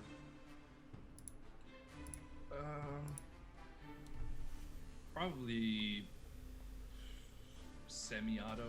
I would probably shoot. Yeah. Am I rolling for this? Yes. Just regular to hit with my lasgun? Yeah. There it is. And half aim, you said, yeah? Yeah, half aim, standard range, semi-auto is perfect. Standard. What's the use of the suppressing fire? Does that? The suppressing fire is more on slightly large. I think it's a talent. Maybe. It's more like, is that more like single target sort of thing rather than firing into a? Okay. Minus 1.1 for me. Okay. And there was no modifier, did you say? No modifier, no. I think I got one. Okay. Sergeant Skult. In general, your fire is more suppressive than particularly aimed. You do catch a Gretchen, though, so roll me a damage. Okay. And let me take a look at these Gretchen. 11. Okay, the penetration's 0, right? It is, yeah. Okay, yeah, you sight, you're like posted up against the side of a building, like leaning slightly around and firing at this kind of barricade as like Gretchen and Ork kind of run up and down it. Some of them firing at you. Like probably a stray bullet like plinks the wall in front of you. And for a second you're like, screw this suppressive fire bullshit. I'm gonna take one of these motherfuckers. And you just like aim up, like take a half a second extra, just unleash like this semi-auto burst. And you see it like smash this Gretchen in the chest. Like green blood kind of like sprays all over the place. The Gretchen just falls back behind the barricade. You can't see if it's dead or not. I just know I hit it is all. You know you hit it, and you can take an educated guess that you probably have taken it out of the fight for right now. Yeah, it's probably dead if I hit it. And then so I would come back into behind cover because like for that quick burst, I would have stepped out a little bit more and it would have like rolled back into cover and just like, and then went back to some more cover fire. Yeah. Corporal Ray, roll me.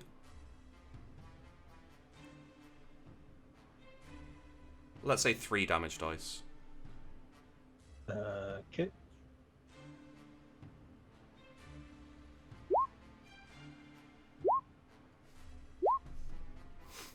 Oof. That's a rough one. Yeah, I think one of your shots hits a Gretchen, and it just kind of, you know, it just staggers it a little bit. The thing kind of like barely even registers it aside from the stagger and goes straight back to firing. The other 2 shots, you know, one of them like kind of, I think, just creates this big hole in the Gretchen's shoulder, and it kind of goes down behind the barricade. There's a few seconds where you're like, did I maybe kill that? And it comes back up and it starts firing again like one-handed. Very clearly you've done a decent amount of damage to it. You sight your gun again, let off like a semi-auto burst, and just one of the bursts just goes straight through this Gretchen's head, drops it to the ground. And, Command Broadside, you get a -10 to this stealth roll because of the regiment distracting them, and also you're taking it a bit slower. 0.7. Oof, yeah, no, it's a success. So you actually managed to get through this without alerting the Gretchen or the Orks. However,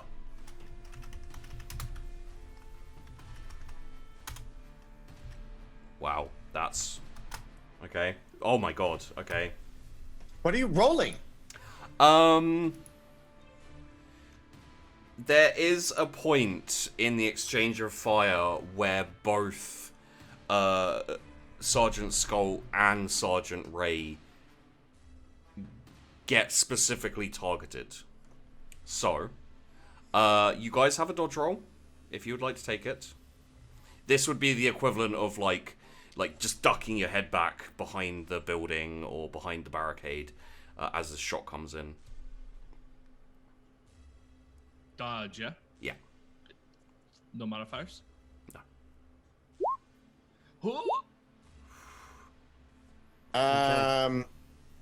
You know what? Both of you take a reroll. That would leave you with 2 left for the rest of this session. I know. I'm aware. They're giving me covering fire. Yeah. I'm being a proper commander, and I'm giving them a chance. Okay. Now they're fucked if they fail this now, but come on. Oh, beautiful. Oh, damn. Yeah, nice. See, now you've shown how it's supposed to be done. People are going to be disappointed when they see me fuck up even worse.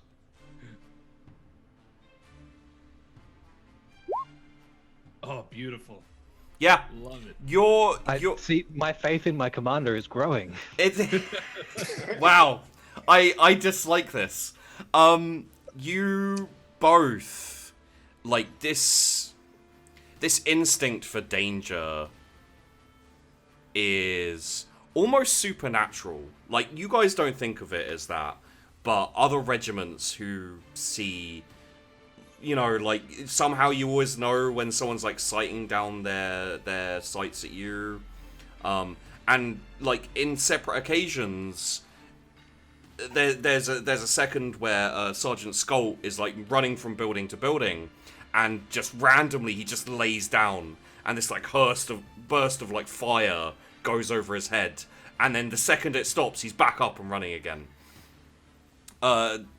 Corporal Ray, you know, you're just firing out of a window, you know, kind of trying to keep some goblin heads down, some Gretchen heads down, and just for no reason, you just pull your gun back, like hide behind for a second, and the wall just gets like blasted with kind of, you know, small arms fire, and then it stops, and then you just, you know, lean back out and start firing again.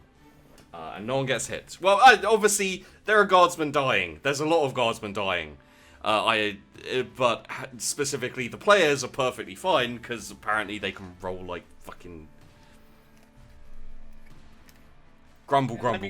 Okay, I know you're tilted, but I commanded them to re-roll, okay? Yeah. They could have gotten fucked, but I have 2 left, and shit could happen to me. That's but, you know, very true.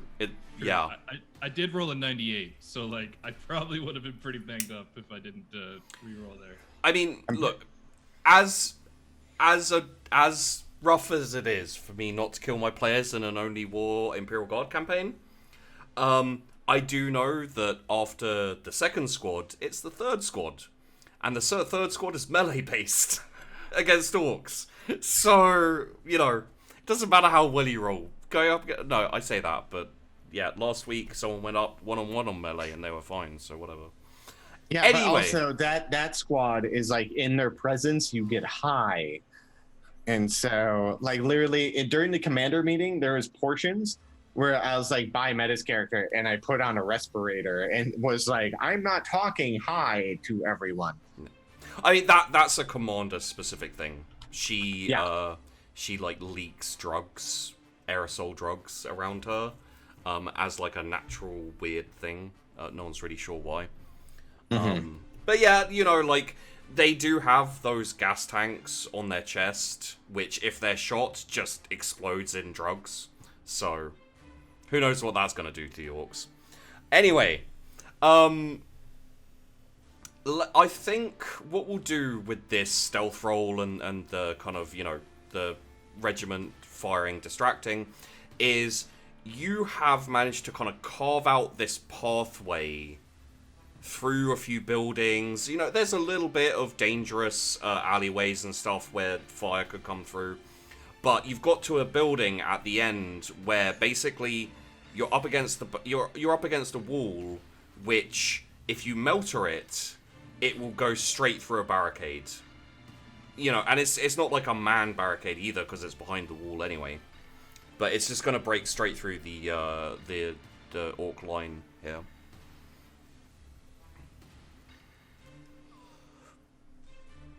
And a couple more waves have come down. You're muted, by the way. I'm sorry, I was yelling at Fuzzy real quick. I'm trying to convince, and I said Fuxy. I'm sorry, Fuzzy. Fuxy, join my team! Fuzzy, join the fucking Banshees. That's all I'm saying. We have flamers and bombs. Fuzzy soloed a freaking orc. Do you know the person I was talking about who soloed the orc in melee? Yeah. That was Fuzzy. Yeah. But you know what? She could solo an orc with grenades and grenade launchers and insanity, and we sleep to explosions, and we say bingo bongo as our fucking call. So who's the coolest team now? I'm gonna wait for that answer. What, me personally? No, I'm waiting for Fuzzy. Oh, okay. Or Foxy. What up, Foxy? God damn it, Foxy. If you'd like to kind of, you know as well, like, you could probably order a push now. Like, a couple more waves have come in. The second wave have taken, for the Imperial Guard, minimal casualties because it hasn't been like it hasn't been a melee, it hasn't been a push. You've secured the inside of the hive, and if you'd like, you can like organize a kind of general funneling through this area you've done, or you could just order a charge, or you could just keep firing as it is. It's kind of up to you. We would charge in. There's no way about it. Okay. Is everyone agree? Charge in. You're the commander. I mean, when you say charge in, you mean just kind of like everyone where they are start charging? Or do you want to funnel them up through this breach you're going to make? This breach and then other breaches being made, because everyone's going to freak out about this breach, and then we're going to funnel people in, and then two detachments making more breaches with their bombs. Okay. So it's like a spearhead into another spearhead. So this would diminish your forces here. If you'd have liked to organize the 45-degree angles to breach now, as you make this push here, you could totally do that. Okay.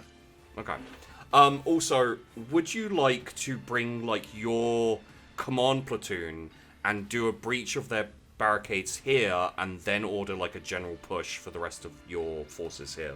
Oh fuck yeah. Okay. So. Fuck yeah, there, bud. So along with the rest of the platoon, Sergeant Skult and Corporal Ray, you are called to the commander's position, which is like basically you work your way through where he's already gone, so it's safe. And you get to this kind of, fairly large building, probably residential.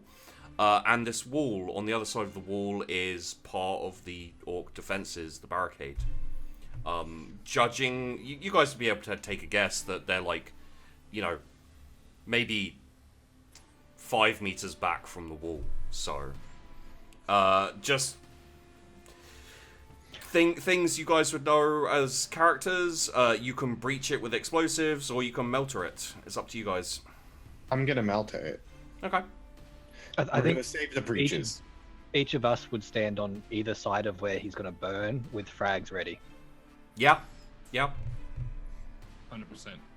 I got like a frag grenade like back and cocked and ready to. You do have. Yeah. As soon as there's a hole in that barricade, just grenade straight through it.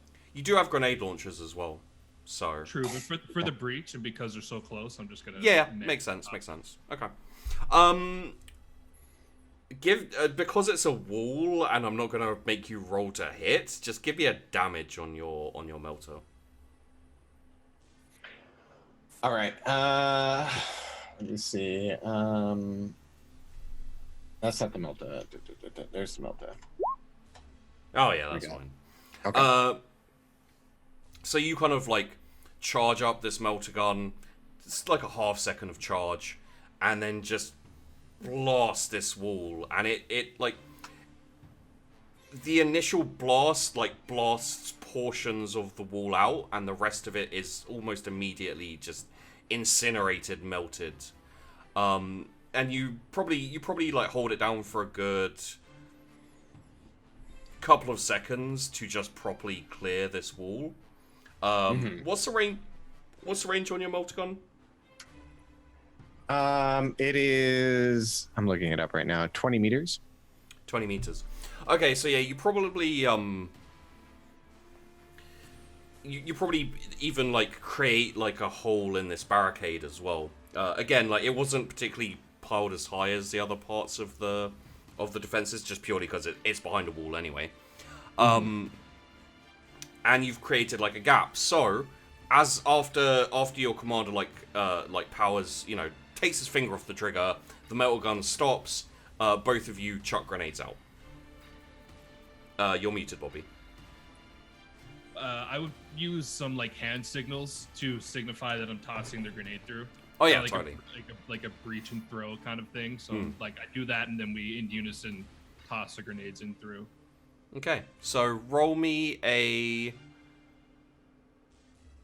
I think it would just be ballistic skill.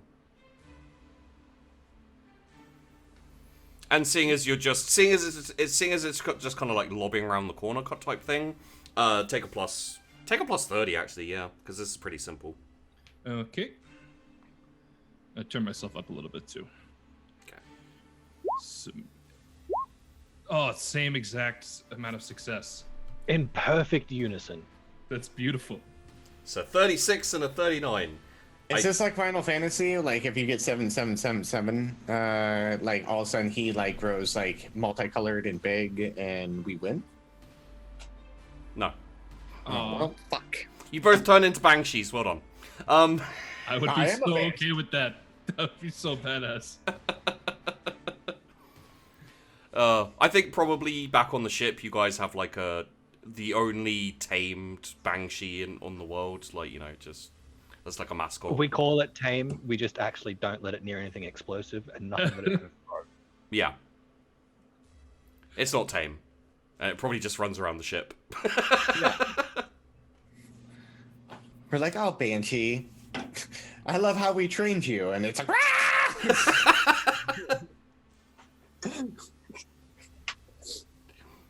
Oh, okay. So the grenades go out. Roll me damage on your grenades as well, please, guys.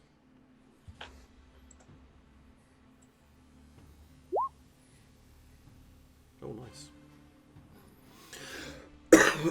You hear kind of like the explosions go off, and there's a splatter as you very obviously like hit some more organic material than the metal was there, and a couple of kind of like inhuman screams. Much more high-pitched. What would you like to do at this point? The grenades have gone out. The wall has been breached. And you have, like, a clear path out. I'm pretty sure that's our cue to step straight through. Yeah. Okay. With my flamer, I'm like just... Yeah, me, and I have my flamer, my heavy flamer, too. Like, I fucking... Okay. Are you ordering the charge now, or would you like to wait till you've got their attention? Like, for everyone else, for the rest of the regiment here. Oh, I'm announcing the charge, and I'm running in. Okay. So, who is out the breach first? Yeah, probably him, and then me and Sonny. I can probably... Did you say Sonny? I did. It's not bad. What you have happening here is the commander gets out his melter gun, he blasts away the wall. As soon as he's finished, you both throw grenades around the corners and move back, and as the grenades are exploding, Commander Broadside just steps out with a heavy flamer and does a huge arc of flamer. I'm not even going to make you roll for this, just purely because of the situation that we're currently in. Mm-hmm. Like, Gretchen gets set on fire, there's parts of the barricade on fire, even though they're metal, they're still on fire. And you push out past the barricade into, like, this kind of slightly wider open street. There are buildings on the other side, obviously. There doesn't seem to be anything past this barricade. Roll me a scrutiny. I will gladly... Sorry, roll me an awareness, not a scrutiny. Sorry, awareness is more appropriate. I'll gladly roll you an awareness. Any pluses to this awareness? No.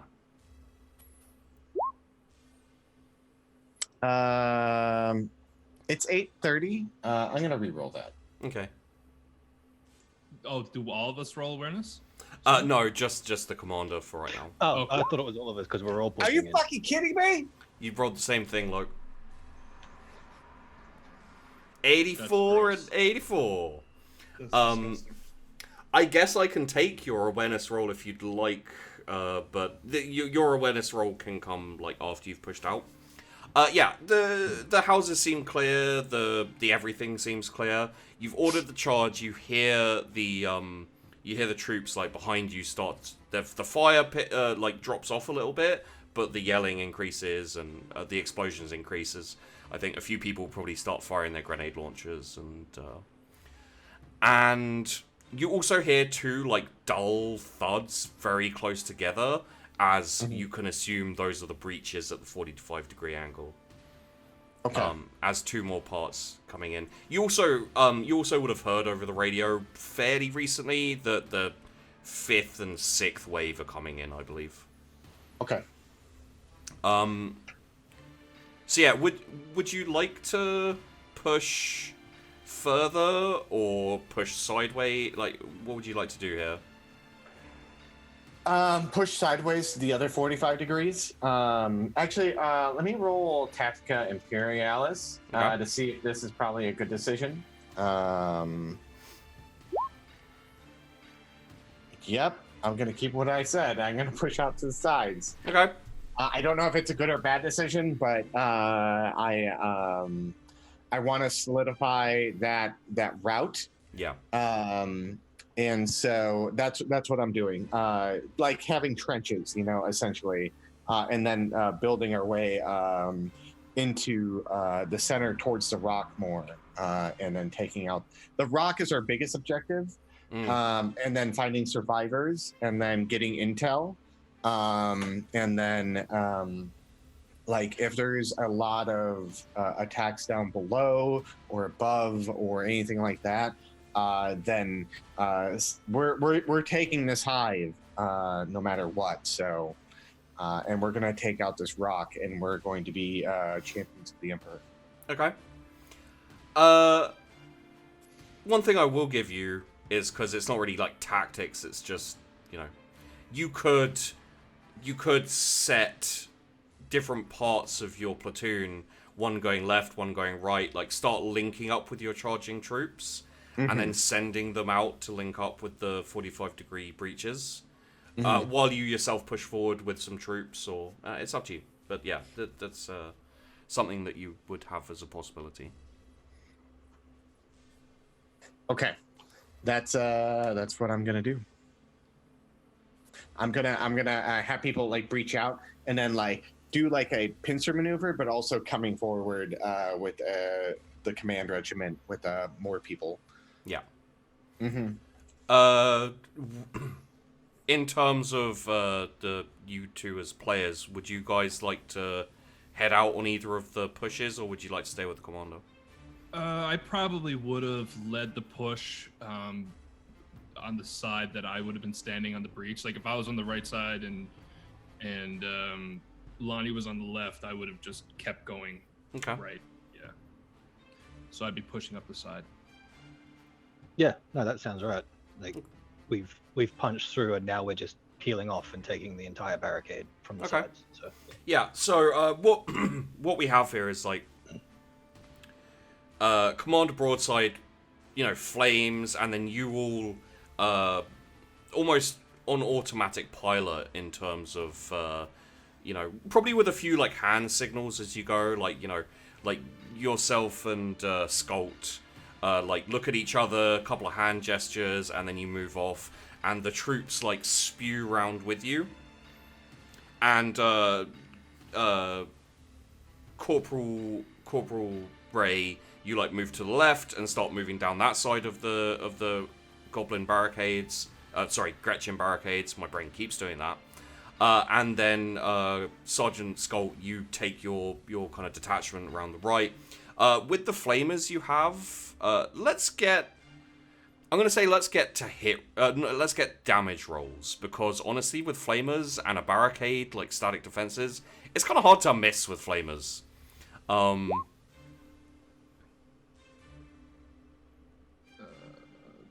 all of us to roll on flamers or just McClokin? Yeah, all of you. Okay. We're using flamers. Smoke them if you got them.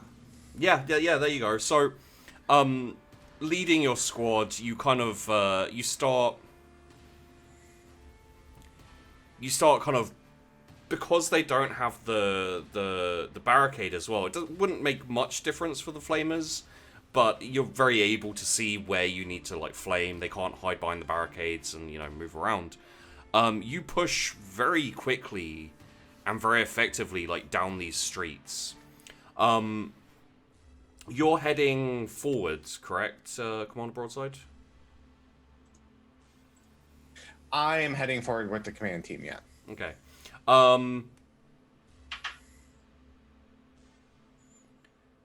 Just kind of through the buildings, I guess, and then like side alleys and pushing out, or like heading forward is basically heading towards the rock. It's been clear since we've come through this. Yeah. Can I roll Tactical Imperialis? Because it seems off. Sure. From Orks, it seems off. Take a plus 20 for your paranoia, because that's appropriate in this instance. 3.1. Yeah, it's weird. Okay. I tell people to hold back. Okay. They like your section of the command thing basically spread out around the front of the houses, as it were, but don't actually go in. As your teams like push to the sides and start clearing out. And I send runners out to the other two to tell them we're going to hold fast at this barricade or this line that we're at currently, and get an assessment of the situation. So I'm going to get my stealth group and have them go do recon and intel. Something's wrong. Okay. Yeah. We haven't even actually seen any orcs yet, have we? It's just been Gretchen. You've seen a couple, like, ordering around the Gretchen. Mm-hmm. Are they, like, short ones? Like, stubby orcs? No, just regular-sized. Okay. This isn't something you'd know as characters, but in Ork kind of society, you have these guys who deal with, like, Gretchen and Snotlings, who are called runt herds, and it's basically, like, their job to deal with them. So they're like almost like commanders or commissars for Gretchen and Snotlings. Okay. Yeah, but that's what I'm gonna do. I'm gonna wait for intel to come back and see what the fuck is going on. Something's off. Okay. We should have seen way more orcs by the legend of Orks. So let's say you send out like 3 teams, like recon teams. One out like straight towards the rock, and the others in kind of like 45-degree angles, just to like scout the next couple of blocks and see what can be seen. Mm-hmm. Okay. Sorry, that message made me laugh. Like an old. Oh god, I just fucked up my. Don't worry, guys. The cameras are fine. And yeah, so. We'll come back to the flanks momentarily. Basically, broad general idea of what's happening on the battlefield. As you pushed out to the sides and the rest of your regiment like started charging, the Gretchen started falling back, like almost immediately. And we'll get Bobby to roll this when he's back, but Corporal Ray, roll me scrutiny, I think, on this one.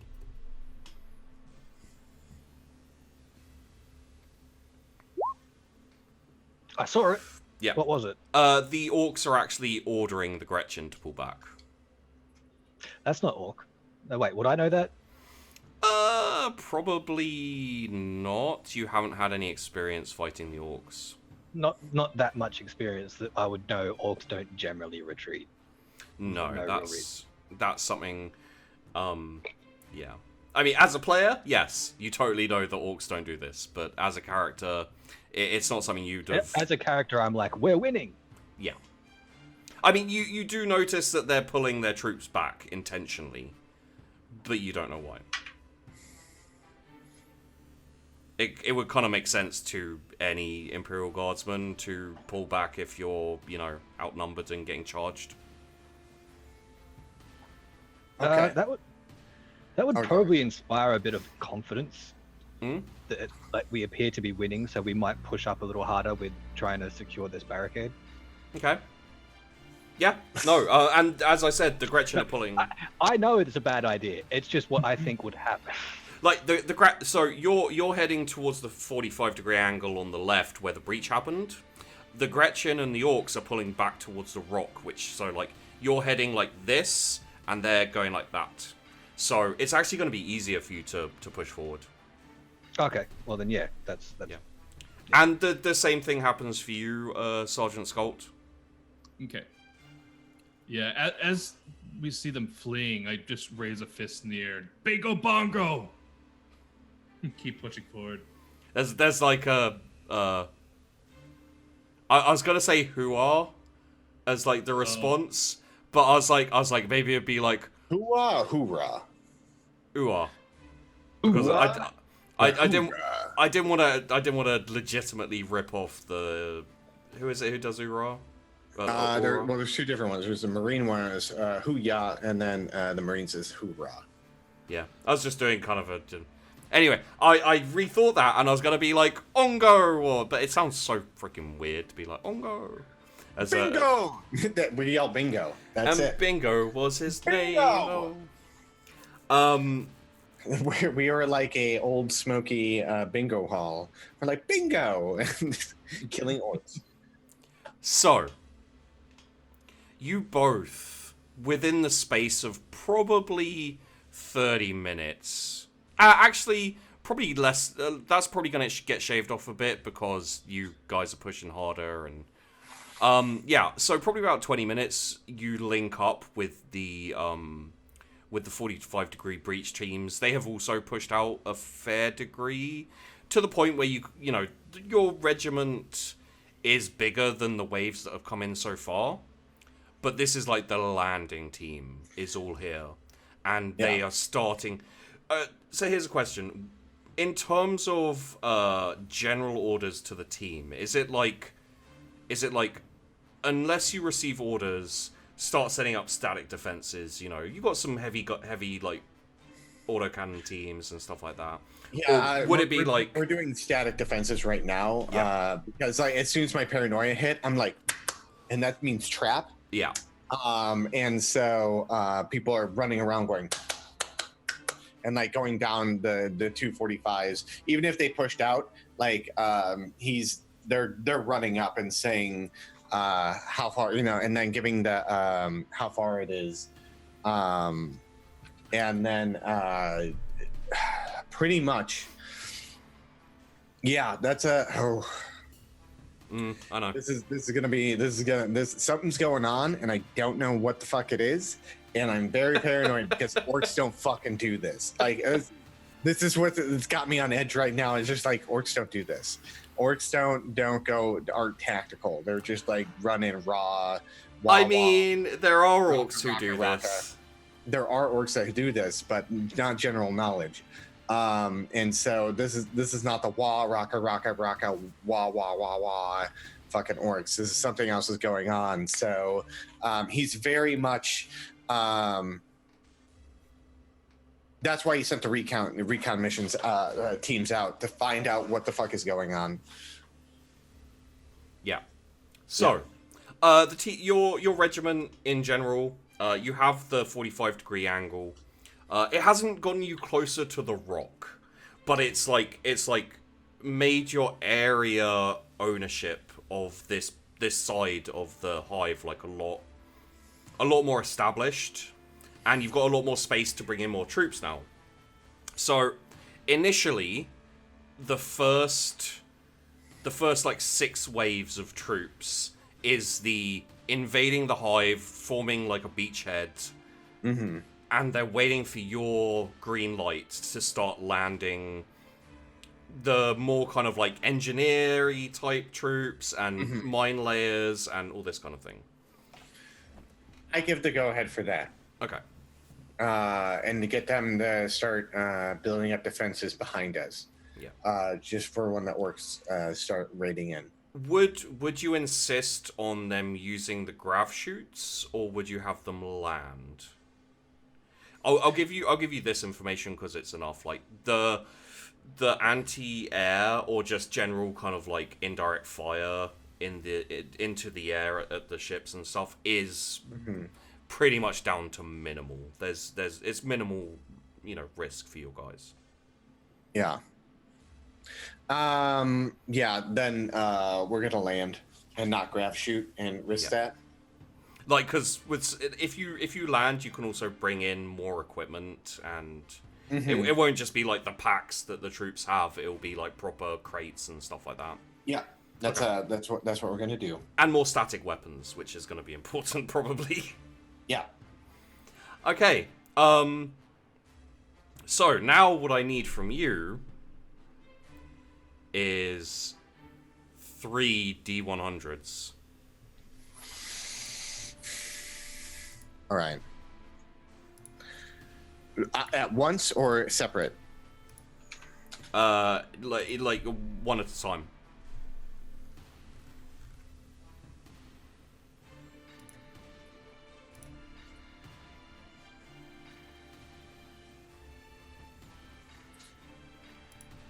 I saw that. I saw what that roll was. I don't like that roll.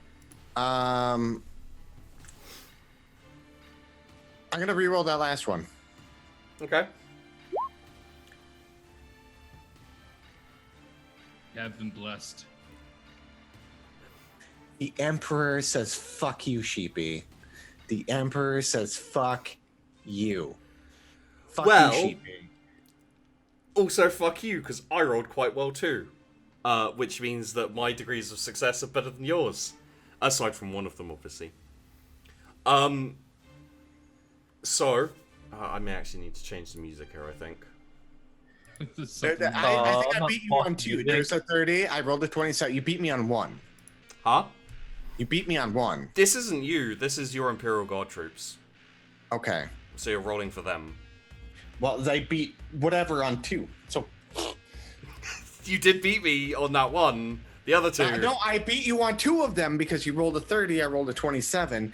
If we're just going basically, it's degrees of success. It's fuck you, Sheepy.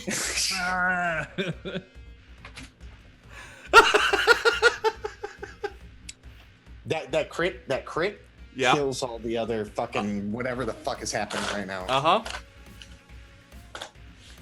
Over your Vox, you hear, "It's a trap!" And two simultaneous explosions, and just over the roofs and like way into the distance towards the rock, you just hear like this. I'm not gonna shout it too loud, but do you hear this like overwhelming like multitude of orcs wog? So it's just like, I wish I had my soundbite. I'd totally play that, but I don't have it at the moment. It just goes. Yeah, it's almost all together, just like whoa. Just take my clip, amplify it times 3. Yeah. And you receive basically a kind of garbled like response from one of your teams. It was a crit one, yeah. Okay, so they've laid mines everywhere, traps, explosives. They've got weird creatures that are exploding, and you hear like this. We're coming back right now. You've got to prepare. They're on the way. And then, yeah. That's what we're doing. Defenses. I like the music though. I shit's gonna hit the fan. Yeah. Would you like to shout out some orders over the? Yeah. Basically, get on the radio and be like, ooh, okay. This is what I'm gonna say. Felicia minefields in front of every barrier wall right now. Get there, get them. Felicia minefields. Let's do this. They're coming. And hanging up. Felicia minefields? Basic bitch minefields. Oh, Felicias. right. And then when they blow up, we go, bye, Felicia. And then... It's regimental lingo. You wouldn't understand. Yeah, no, yeah. Gotta be from Naboom. Okay. So... wow, you're throwing that in my face? Just because I'm an orc? No, the boons, they're very much, their code words come from Valley Girls. Sure. The Valley Girls is a very sacred language that has been passed down from generation to generation until we reach the Naboo planet where it's full of explosives. And there's a lot of bi bitches that go in there because your friends blow up a lot of times. So you got to make sure you're on fleek. If you're not on fleek, You do realize that your whole Valley Girl diatribe is ruining the beautiful music provided by Peachy Pixel 8? I know. Let's have this really awesome, like, urgent... Have this really awesome, like, urgent music that's, like, preparing us for an attack, and you're like, let's talk about Valley Girls for a second. And on fleek. I don't even know what the fuck that means.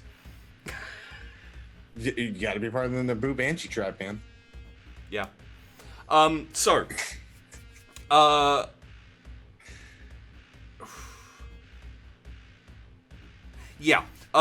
gonna give you guys a couple of minutes to strategize and etc. Of where you want to be in this defensive line and who you want to be commanding. Like whether you guys want to be together, etc. Because I need to pee really, really badly. Been trying to hold it in. It's not working. And then we'll get to the next part, which is going to be interesting. Okay, this is what we're going to do.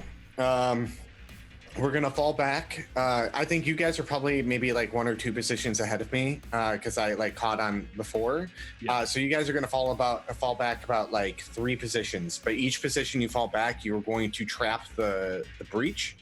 And then what we're going to do is put up, we're going to funnel them in because they're all going to funnel outward. So we need to very much like Sparta this situation and shoot down the row. I'm going to take my Melta Cannon and then having flamers, people trained with flamers going directly in the 245s and then direct line fire straight down. As well as down the middle, I'm probably going to be shooting my Melta Cannon with the flamers going in and then more direct fire. Okay. If you guys have any other suggestions, I will take them. No, that we works. have det packs and there are a lot of buildings nearby. We could try to collapse some buildings in.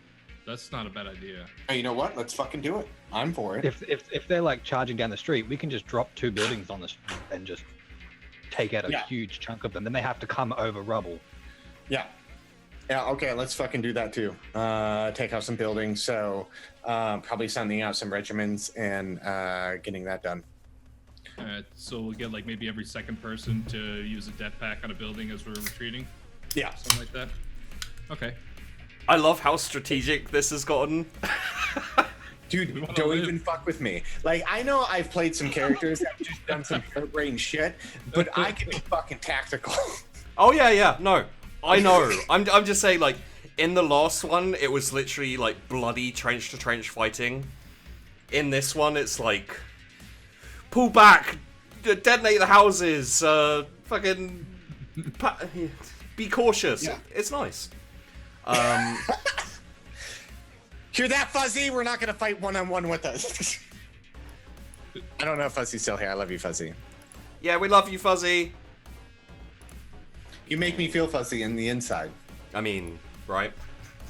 There's so... I've got and so a little many. on the outside sometimes, just saying. Yeah. Yeah. The spiders.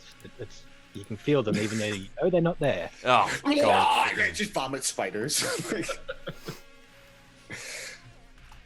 Yeah, we're pulling back, blowing up buildings. Hopefully, like, are we remote detonating them? Or proximity? Are these remote detonating or proximity, or how did these ones be triggered? However you want, really. I would say for the building destruction, it would be remote detonated, so we can try and hit it on the big wave, not just on the start of the wave. Mm-hmm. So, yeah, like trap the wave. Yeah, cool.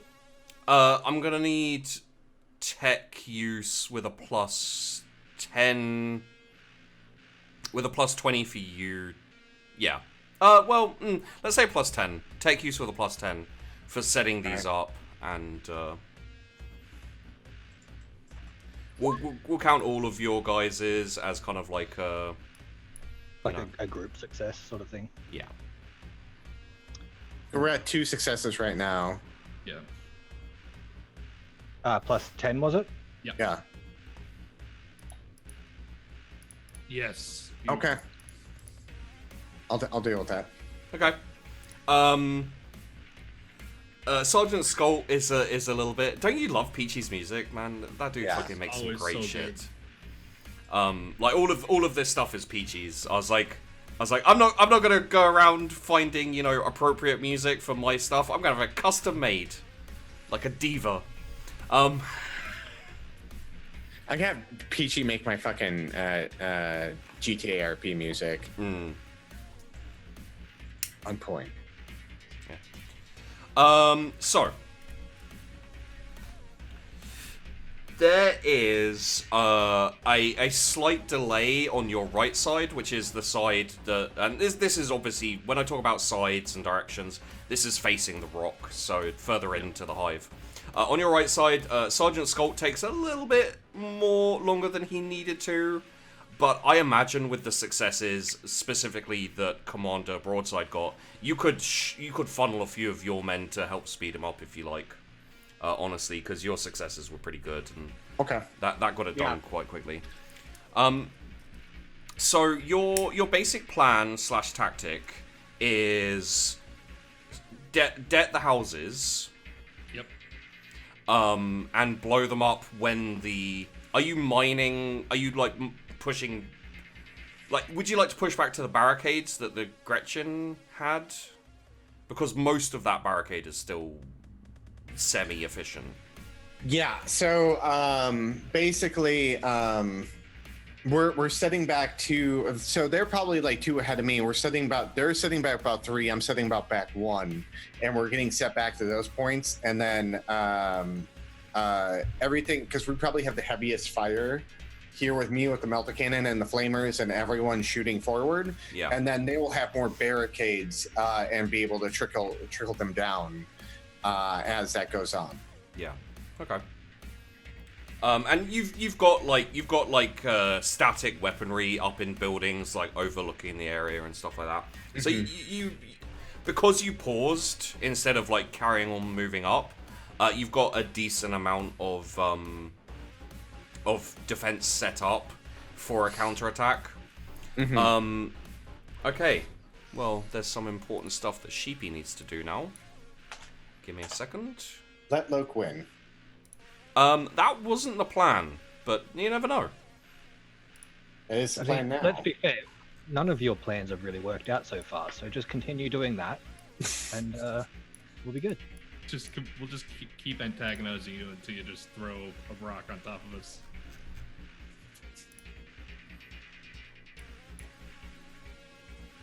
I mean, at this point, he could actually just say, "The rock falls, you all die." Well, the rock is embedded slightly into the floor, so, but like if it got blown up enough, portions of it could hit you. Sorry, I'm just finishing off this dude. Oh no, that's too much. There we go. And yeah, and.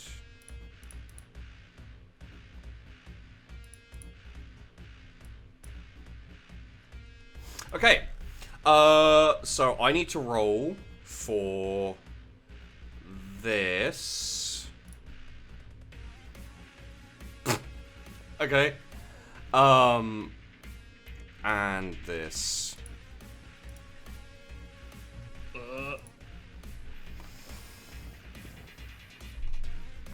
So you're all set up. Like you have your oh wait. Yeah. Can I spend a fate to have them re-roll that scrutiny? God damn it.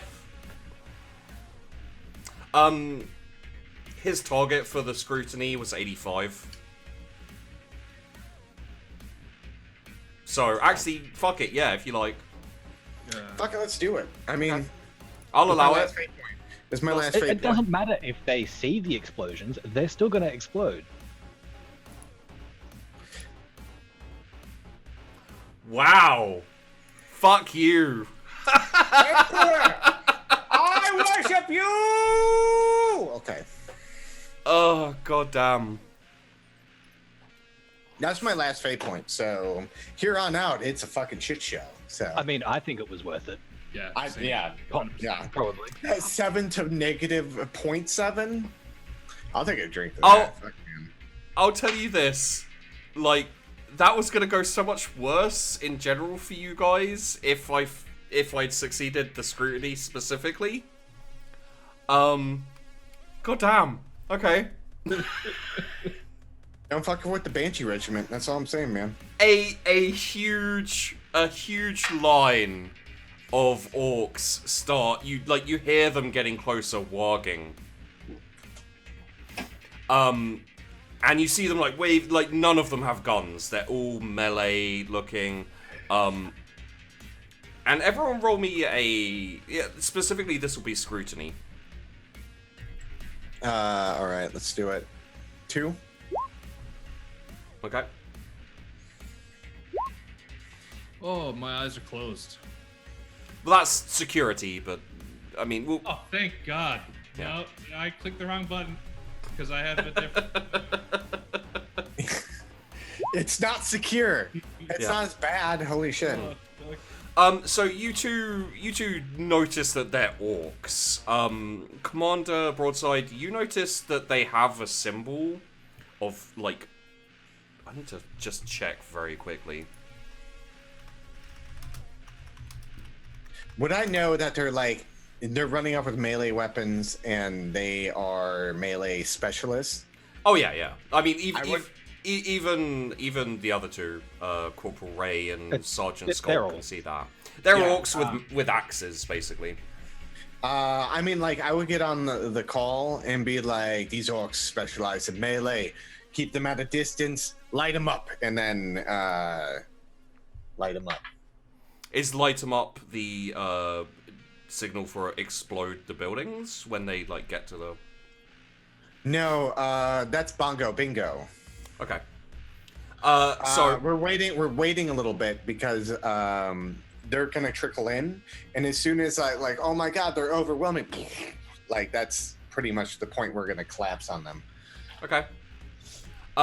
You see the symbol on a few of them. It's a white skull with behind it is crossed red axes. Doesn't mean anything to you. I don't believe you have orc lore or anything like that. I'm seeing if I have Xenos lore in general. I don't. So yeah, I know. All I can really probably glean from it with my scrutiny is that they are a melee regiment. I know who they are. We had that conversation, but they're a melee regiment, and my goal is to keep them at a distance. And probably as they come trickling in, and hammering in, I'm actually going to make a call. Okay. And be like, get on the radio and be like, we gotta change the plans. Bongo bingo, and then hang it up. Okay. And Unmade Gaming. Hey. Yeah. I've been trying to get Mike in to play in a session of this. Hopefully. Mike, fucking play in a fucking session of this. Jesus fucking Christ, you asshole. Right. Yeah. So. I'm a commander. If you join the Banshee Regiment, you'll have a lot of fun because we yell bingo bongo and blow shit up. And objectively the best. Yeah. Literally the best, yeah. Literally the best. Fucking, I'm just gonna say, when you blow shit up, it's on fleek. And when you make my really good character re-roll something, he fails, even though he had like a 1 in 5 chance of failure. So cool. I'm just telling you, the Emperor's on my side. Lionel Johnson, Dark Angels. Okay. I think my side of this campaign has been cursed by chaos. Probably Tzeentch, 'cause Tzeentch is a dick. Yeah, you heard me, dickhead. Gotta say your prayers. So what you're seeing here, again, with this scrutiny, what you're seeing here is a wave charge. Basically, orcs all together in a line charging at your barricade. Mm-hmm. So if you do want to explode the buildings, and it's like probably like 5-6 ranks deep of orcs. It's a significant charge. More troops than you currently have, just so you know. This is my reasoning, right? Is that like I see the symbol. I'm like, they love their melee weapons. Yeah. I don't know why they love their melee weapons, but most of their fucking people are probably charging in because they're orcs. And so that's why I'm not going to wait for them to get a lot more people in. I'm going to nail them down now and yell, bingo, bongo, bingo, get those bombs off. And then whatever ones survive, fucking mow them down with range. Telling people we're going to keep them at range. And then hopefully they don't trigger too many of the Felicia mines. Okay. Yeah. Yes, and yes, I said Felicia mines. So. Well, for the purposes of this, along with, I'm assuming you want at least your heavy weapons to open up on them as well to kind of yeah. So with all of this, we're not playing. By the way, all of you take one det pack off your set of det packs. Okay. I don't know how many sets I have, but I have less one. I think we had 4 each. Yeah. Okay. I have 3. If you'd like to make the you have 4. It's you have the same equipment as your troops. So you have 3 now. Oh yeah, you have 3 now. Yeah. If you'd like to add, is that the charge packs? Yeah. Yeah. Okay. Charge packs, det packs. Yeah.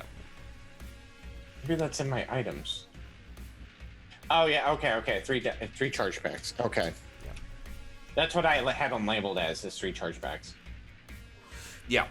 So the guns in the buildings, the kind of big static guns, the auto guns. Honestly, you didn't roll terribly in your acquisition in the war room, right? You rolled I was quite decent. right behind Brad, actually. Yeah. So you probably have like some heavy bolters even and stuff like that. So they all open up on this charge. Cut down a few of them. Obviously, like this is a pretty strong charge. And then over the radio you say bingo, bango, bongo. I can't remember. Bongo, bingo. I'm sorry, bongo, bingo. And I'm the one who's been drinking. And this whole line of buildings just explode in like a mass ball. And let's say for the sake of narrative, a couple of orcs survive this. Like the buildings collapse, they crush orcs. Maybe there's a couple who are further up who like got blown forward. Would our NCOs like to take a shot at these orcs? Just kind of like a... Oh, 100%. Like, I'm taking aim on the orcs that are like, had been blown over and they're like lying down, getting up. I'm trying to kill them before they even get up. Are you using your lasgun or your flamer? You can hit with either from this distance. With my flamer, if I'm within range. Oh yeah. Roll me a ballistics, but take a plus 20 to it. Okay, and as I'm pulling the trigger, I just say, light them up! Oh, nice. There you go. 1.2 degree of success. Want me to roll damage? Yeah. 12. Yeah. You also, when you succeed, you also set your target on fire with a flamer.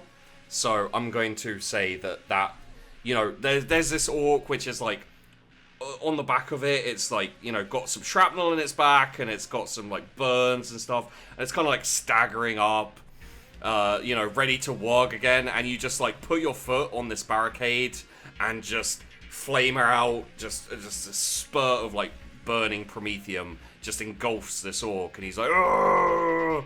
And then just kind of like, you know, he's burnt to a crisp, and he like falls over. And yeah, and then everything goes sorry, 1 second. everything goes quiet.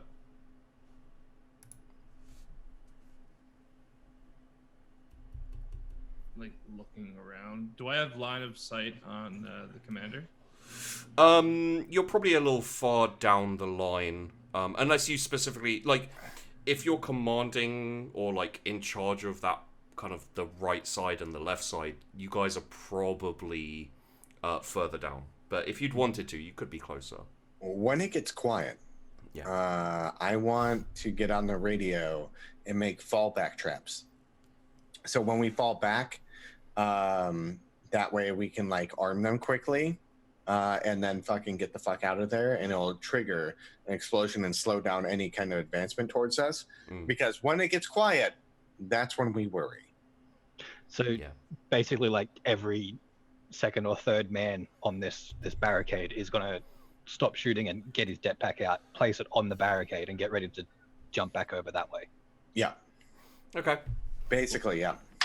Take a jetpack off both NCOs then. Okay.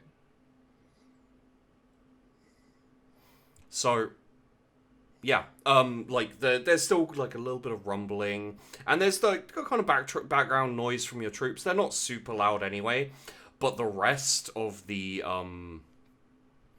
rest of like the city, the hive, like stretching out after that warg and the charge and explosion, it's gone quiet, and there's like dust kind of rolling out both ways for the kind of kicked up from the explosion, and I will roll a couple, but everyone roll scrutiny for me. Oh, that's, not amazing. And give me an awareness as well, you guys. All right. 0.1. 3.1. 6.6. Nice.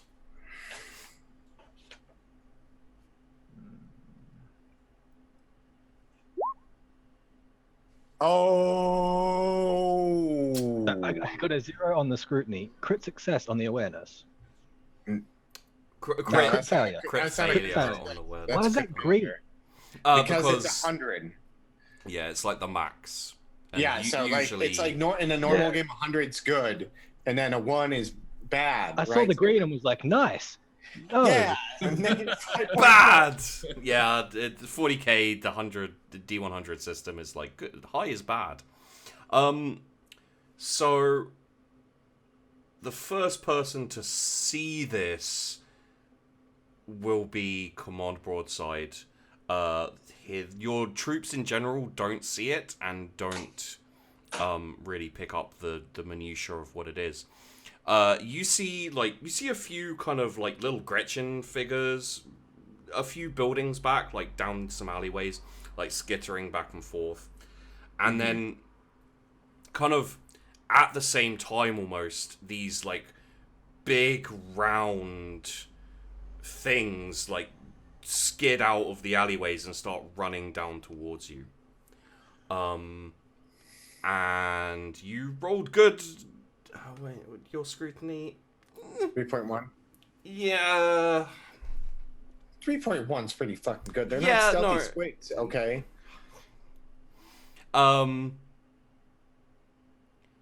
Yeah, they're they have like. Are they painted purple? Then I'm worried. I don't believe they're painted purple. No, you saw them. Oh yeah. That's very true.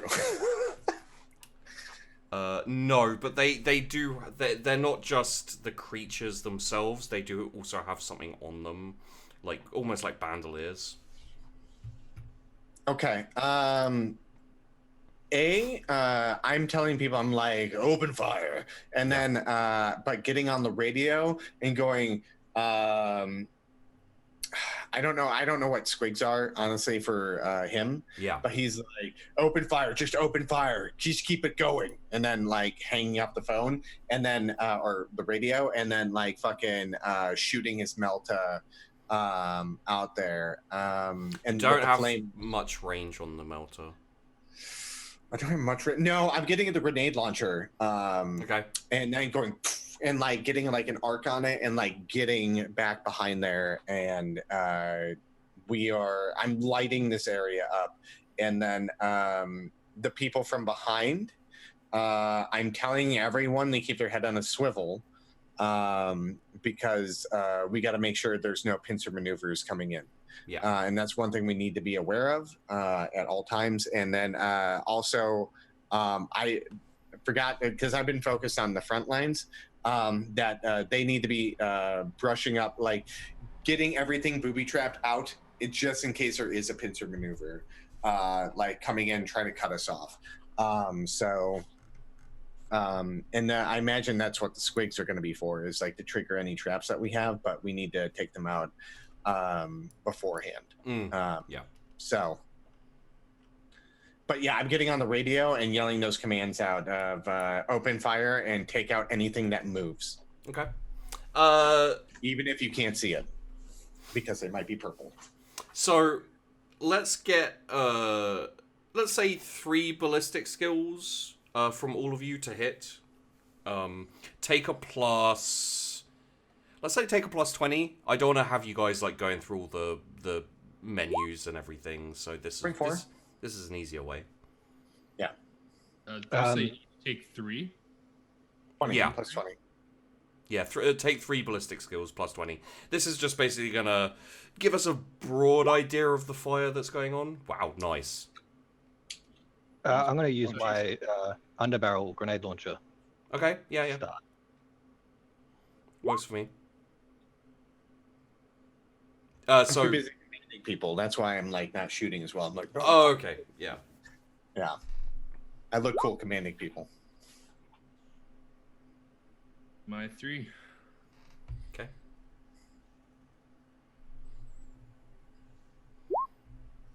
Oh, what is this?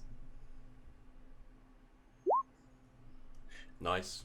Are we doing am I rolling more? Because you're commanding, I'll say just roll the 1. Okay. Yeah. And it kind of sucks that the first one was the one that failed, and that's the underbarrel.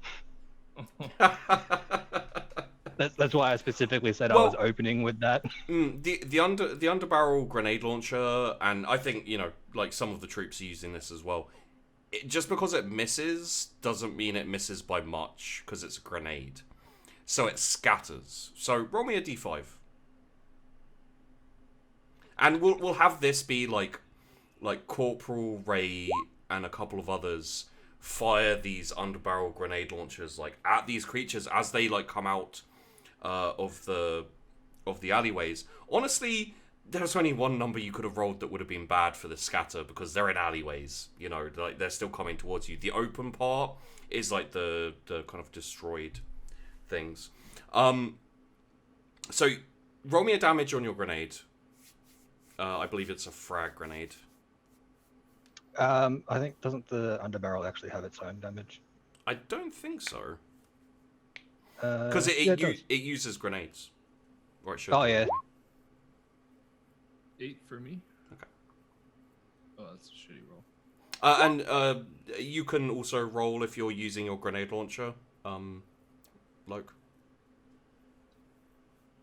Okay. Let me see. Do I have any damage that is added to that? I don't think so. Okay. Do you want me to roll damage? Yeah, just for the frag grenade. I don't believe you guys have... You have, like, photon flash. Oof. Yeah, you guys have photon flash grenades, but those wouldn't... I mean, they might help you here, but the frag grenades are the obvious choice.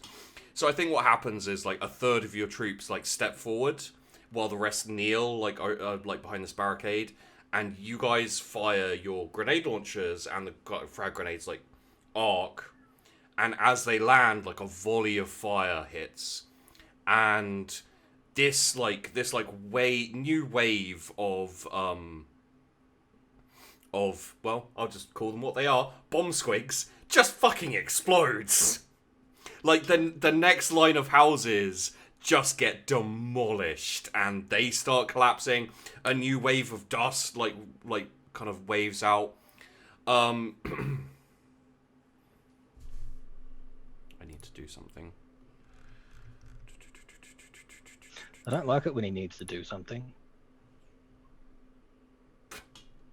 What a dick.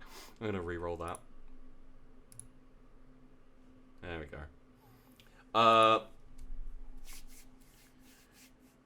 How far away are Sergeant Skult and Corporal Ray? Are you close by the commander, or are you like further away? I think we were on the very limits of the left and right flanks, respectively. Okay.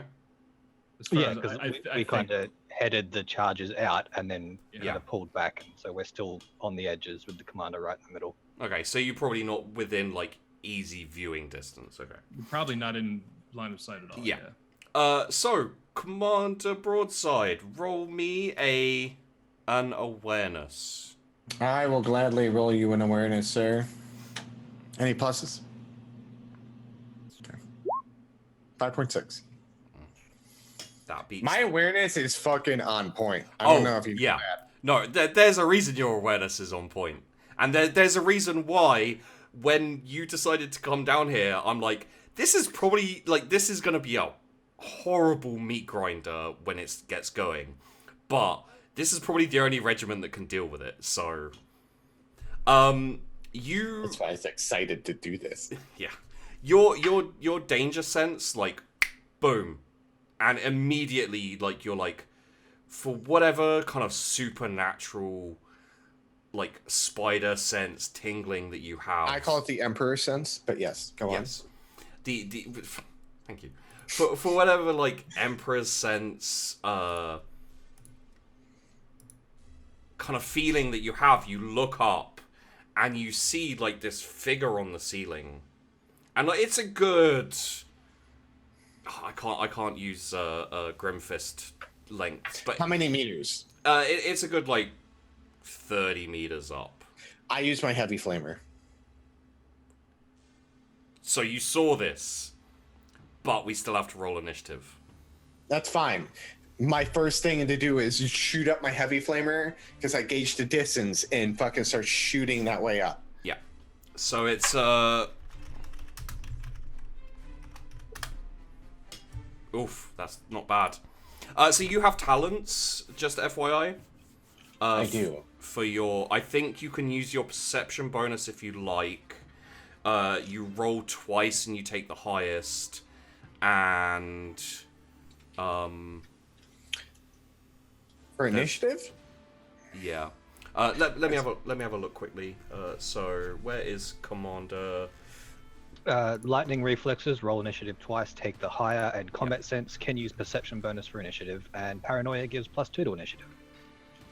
I'd rather use agility. I could use perception, but my agility is better. And you know what? You know what's funny is if you had have failed the awareness and this guy had taken you by surprise, you can roll an agility test to avoid surprise ambush. Okay. Which is why this is the best regiment to attack these guys, because goddamn. I'm gonna take the 18. Okay. Goddamn. Okay, you know what's funny about that? Wait, you did add the +2, didn't you? Yeah. Okay, cool. What, you get +8 to your initiative? So I have a 60 agility, which is a +6, and then the +2 for being paranoid. Yeah, okay. Well, man, you guys really were. You made these regiments, you know what? No, it's true. Thank you. This is beautiful. Yeah, you like, not only do you have this spidey sense, Emperor sense of something above you, like maybe like a mote of dust just gets clicked like off the ceiling, and it just like immediately, like probably before your head is all the way up or your arm is all the way like extended, you just let out this burst of flame. So roll me ballistics. All right. Roll me to hit. It'll be what range does a heavy flamer have? 30 meters. Oh, that's why I asked. Yeah, so it's standard, exactly. Okay. Yeah. Hit. And it's half aim, no aim. It is. I imagine no aim, honestly. If you want my opinion. Yeah, I'd say it's no aim. All right. It's not point blank. It's standard range. Yeah. Standard fire attack. No modifier. 3.1 degrees of success. Roll me damage. All Because right. he can't dodge in this situation. 7 damage per pen 4. Okay. Heavy flamer. So it's like. Yeah. And 4. So that does. But I'm lighting him the fuck up. As soon as that happens, I imagine all my paranoid troops are just like on top of it. No. Because he What? Because he succeeded his stealth. It's just your awareness is so good that you caught this. Okay. So, it's his go. He is going to drop from the ceiling straight at you, and you see this, like, you see in his hand, like, this kind of lightning, something. He's a lightning claw? No. That But doesn't it's sound real. you could, I mean, if you want to, I'll give your awareness for this, so the 5.6 degrees of success. It looks like some kind of force field powered, it looks like a power weapon of some kind. And he's dropping, like, right down at you and, like, punching towards you. Okay. And he is going to try and hit you with this. Honestly, I'm going to give him no aim as well. But I'm going to give him all out because this is dropping from the ceiling. So, 5.5 degrees of success. Dodge? Yeah. Any bonuses since I noticed them? Nope. All right. 3.8. Okay. Yep. So you dodge to the side, just kind of like, probably like fairly casually, like roll to the side, and his power claw just like embeds itself in the ground. And you have a turn to retaliate or whatever. I want to use my multi-gun. Sure, yeah. It'll be. It won't be point blank. It'll be short range. But you could use a half aim as well if you like. Okay, because like as soon as that's happening, I'm like my other hand's like pulling out the multi-gun and like putting back the. You'll have to drop your heavy flamer because it's a heavy flamer. Okay, yeah. Well, I'll fucking drop it. I don't care. Yeah. But I'm gonna drop it and then move behind it, because I could use that to my advantage here soon. And then get to a point where he's gonna fucking. If you want to do more than just move, you'll have to not half aim. Okay, I'll have him. Fuck it. Let's be bold. All right, let's be bold, everyone. Are you guys with me? Oh yeah. Oh yeah. All right. To hit, there's pluses half aim plus 10. Point blank, no. Standard range plus 0. Standard attack modifier plus 0. Nope. That's them ropes. I mean, he is already on fire, so that helps, right? He is already on fire. Yes. Okay. But so I imagine my other troops at this point are lighting them up, and he's focused on me right now, and I'm shooting lava at him. Yes, you are.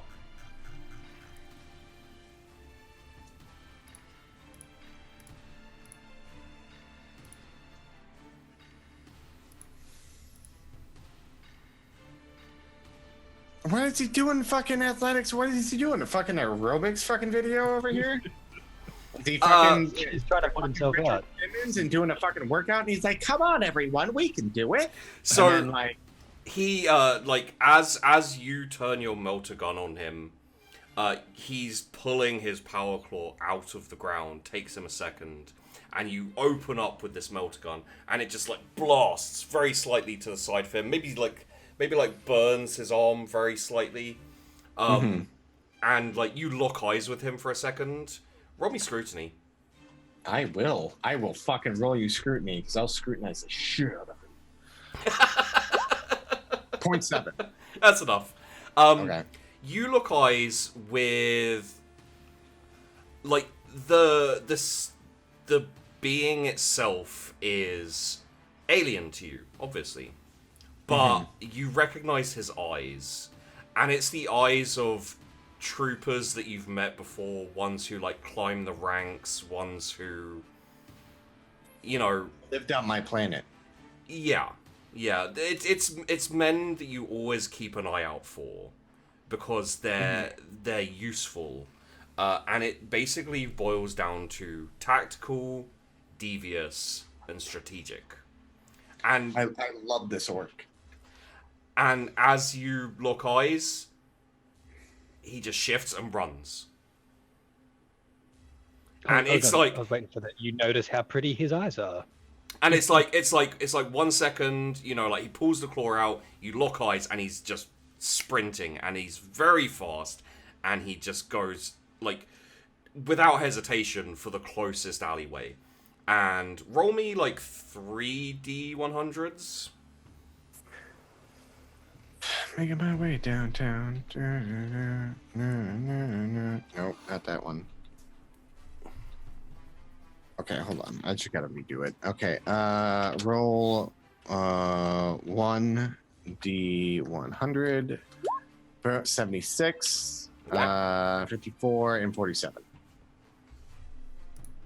It's gonna be a couple, well, one dodge roll, let's say.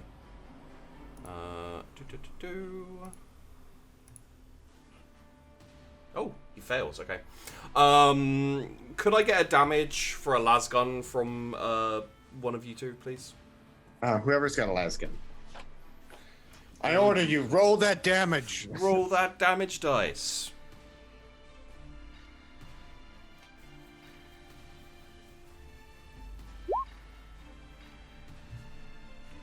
Nice roll. That is a good roll. What does that lasgun have? Okay, yeah. Yeah, it's not too bad. As you see him like rush off towards this alleyway, he takes like a hit to his shoulder, barely staggers him. Like, you know, you probably see him shift very slightly on his feet, so he goes with the stagger and just keeps running. And what's the range on your melter? 20 meters. You can take a long range shot. I'll do it. I'll fucking do it. Let me double. I'll fucking do it. Let me double check his move because he's. You can take an extreme range shot. All right. Because he's just out of. Do I get a full aim on this? If I'm not moving. A full aim is a whole action, so. Yeah. I'm not running after him. Yeah, but the full aim is the full aim is the whole action, and then you shoot next turn, is what full aim is. Oh, okay, half aim. Yeah. Do half aim. Extreme range. Standard attack. Any pluses? No. Oh, nice. There you go. God damn. All right. I'm gonna roll damage quick. Yeah, roll. Oh, wait, you want me to roll damage? Oh, hell yeah, roll me damage. He's already used his dodge. What the fuck is that? 23 damage, and I rolled a 1. That's a melter gun, guys. And the interesting thing is...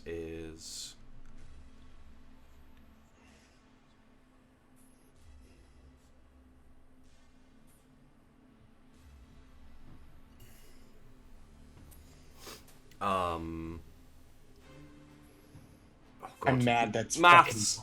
That's goddamn maths. So that's so it's 11. It's 11. No, 11 damage after pen 12. Yeah. So whatever his armor is, and he's fast, so he's not a fucking he's not a heavy boy right there. So he's not a heavy boy, but he's still got bonuses to like toughness and stuff.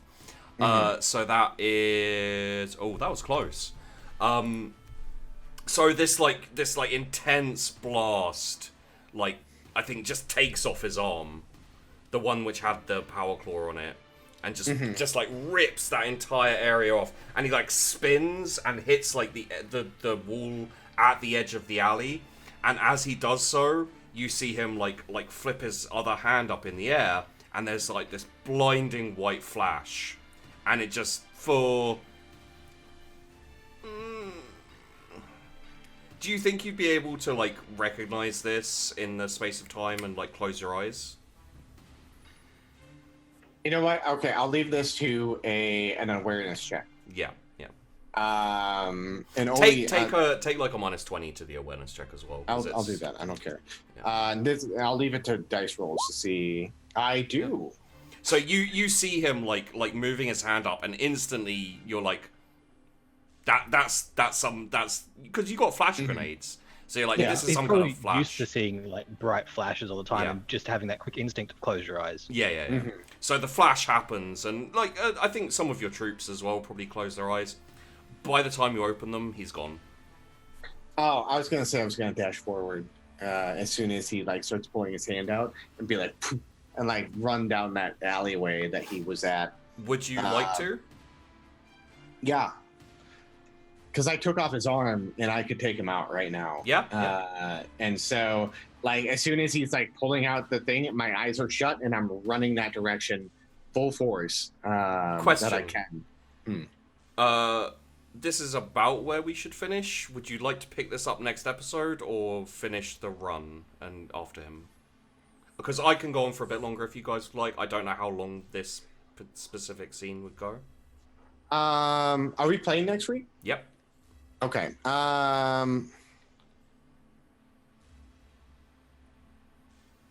What's everyone think? Yeah, how you guys doing? Opinion. It'll probably be max 10 more minutes. Probably less. I'm fine. I've got nothing important. Okay. Let's do the 10 more minutes and then wrap it up there. Okay. So yeah, I want to run forward. Okay. You sprint forward. What's your give me a vague idea of your run speed, move, etc. My run speed is somewhere on the sheet that I know how to look at. My agility is 64, so I imagine I'm fairly fast. It's just a full move is 12. A charge is 18. A run is 36. Fuck, that's really fast. You made this fucking character! I know. But, like, I made the characters, and I was like, I doubt any of them will, you know, be able to be like, yeah, I'll come and play as the commander for a session. Like, this is how commanders are supposed to be. Like, if I was any of the other ones, I'd be like, yeah, no, I wouldn't do that. I'll play some fucking Imperial Trooper. This regiment? No, this is my baby. It totally makes sense. Because that's how this commander was designed as well. But yeah, melt a gun out forward, charging after him. It's just I'm already getting shit from people for not killing my players, and now I've got a commander in the mix, like being badass. You're like quite a bit faster than this guy anyway, so you. In a way, this is kind of bad for you guys, but you run over the like stretch of kind of like road and etc. where this commander has gone, and you kind of smack into the side of the into the wall that leads down this alleyway. You see this orc running down the alleyway. It's going to be regular standard range. Can I move and then shoot? You have moved, so. Okay. Yeah. I will give a shot again. Were you like, can I get even closer to him by just like?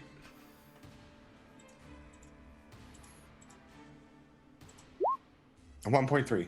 Roll me damage. 26. I rolled a fucking 9 and a 2. Pen 12. But that is enough. Detail to me how you think possibly vaporize this orc? Is it just like a huge... Do you even like melt the walls around him, like down this like tight alleyway? No. So what he does is that when he rushes in, he hits the wall with his metal arm, and then like his metal arm doesn't even move to aim, and he shoots it down the way, and it fucking hits him directly into the back, where it like goes into like it melts inside of him. And then he begins to vomit the melta a little bit onto his face. Yeah. And then begins to melt into a puddle like right there. Gross. I love it. And we'll switch away from Commander Broadside right now to a dual split-screen view of Sergeant Skult and Corporal Ray. Currently, unbeknownst to them, on the shadows on the ceiling, there's movement. And we will pick this up next episode. Bingo bango, bitches. That was fucking dope. Bingo fucking bango! We have managed to destroy so many buildings. I'm so proud. I mean, you know what? There's like a massive line of buildings that have blown up. Sheepy, I just have to ask. Yeah. What has been the coolest session so far? Sorry, I just ended that music there. I'd say probably like this one was really badass because it got very strategic and very like you got the commander's view. The initial that's so hard. The initial episode was really cool because it was the invasion and they were attacking trenches and people were dying left, right. And the last episode, the second one, was really cool because they literally defied me non-stop. And they took so many risks and were on the brink of death for the entire episode. And the finale of it was like one of the characters planting a flag on top of a mountain in kind of like a... And it like inspired the troops and then they pushed the orcs back. And so yeah, It's hard to say, but I'd say probably the flag planting so far has been the best episode, just because I can't believe they survived that. Yeah, can you believe we survived this? We've been blowing up buildings. Okay, so I will tell you that you guys sidestepped a horrific death ambush? flag. Yeah. Yeah. You sidestepped multiple ambushes and a death flag, which was basically like when the orcs charged. That was that was the failure of this guy who you just took out. Who, by the way, isn't in command. Just so you know. I figured at the end of this, I was like, because it sounded like he was too like much of a trooper to send forward into this. Yeah. Just saw the random quote that popped up on my fucking. That's distracting. So yeah. Basically, what would have happened was the initial wave was if he'd have noticed the traps, would have been Squigs and Gretchen. And you would have had like bomb Squigs and Gretchen on, and if you'd have failed the like awareness checks and scrutiny, you wouldn't have seen the bombs. So if you'd have let them get close, they would have been jumping at you and exploding, and the Gretchen, and then like, yeah, it was, and then the melee would have come after the building explosions, and that would have been like horrific. I want you to send a message to those orcs. We were born in bombs. Yeah.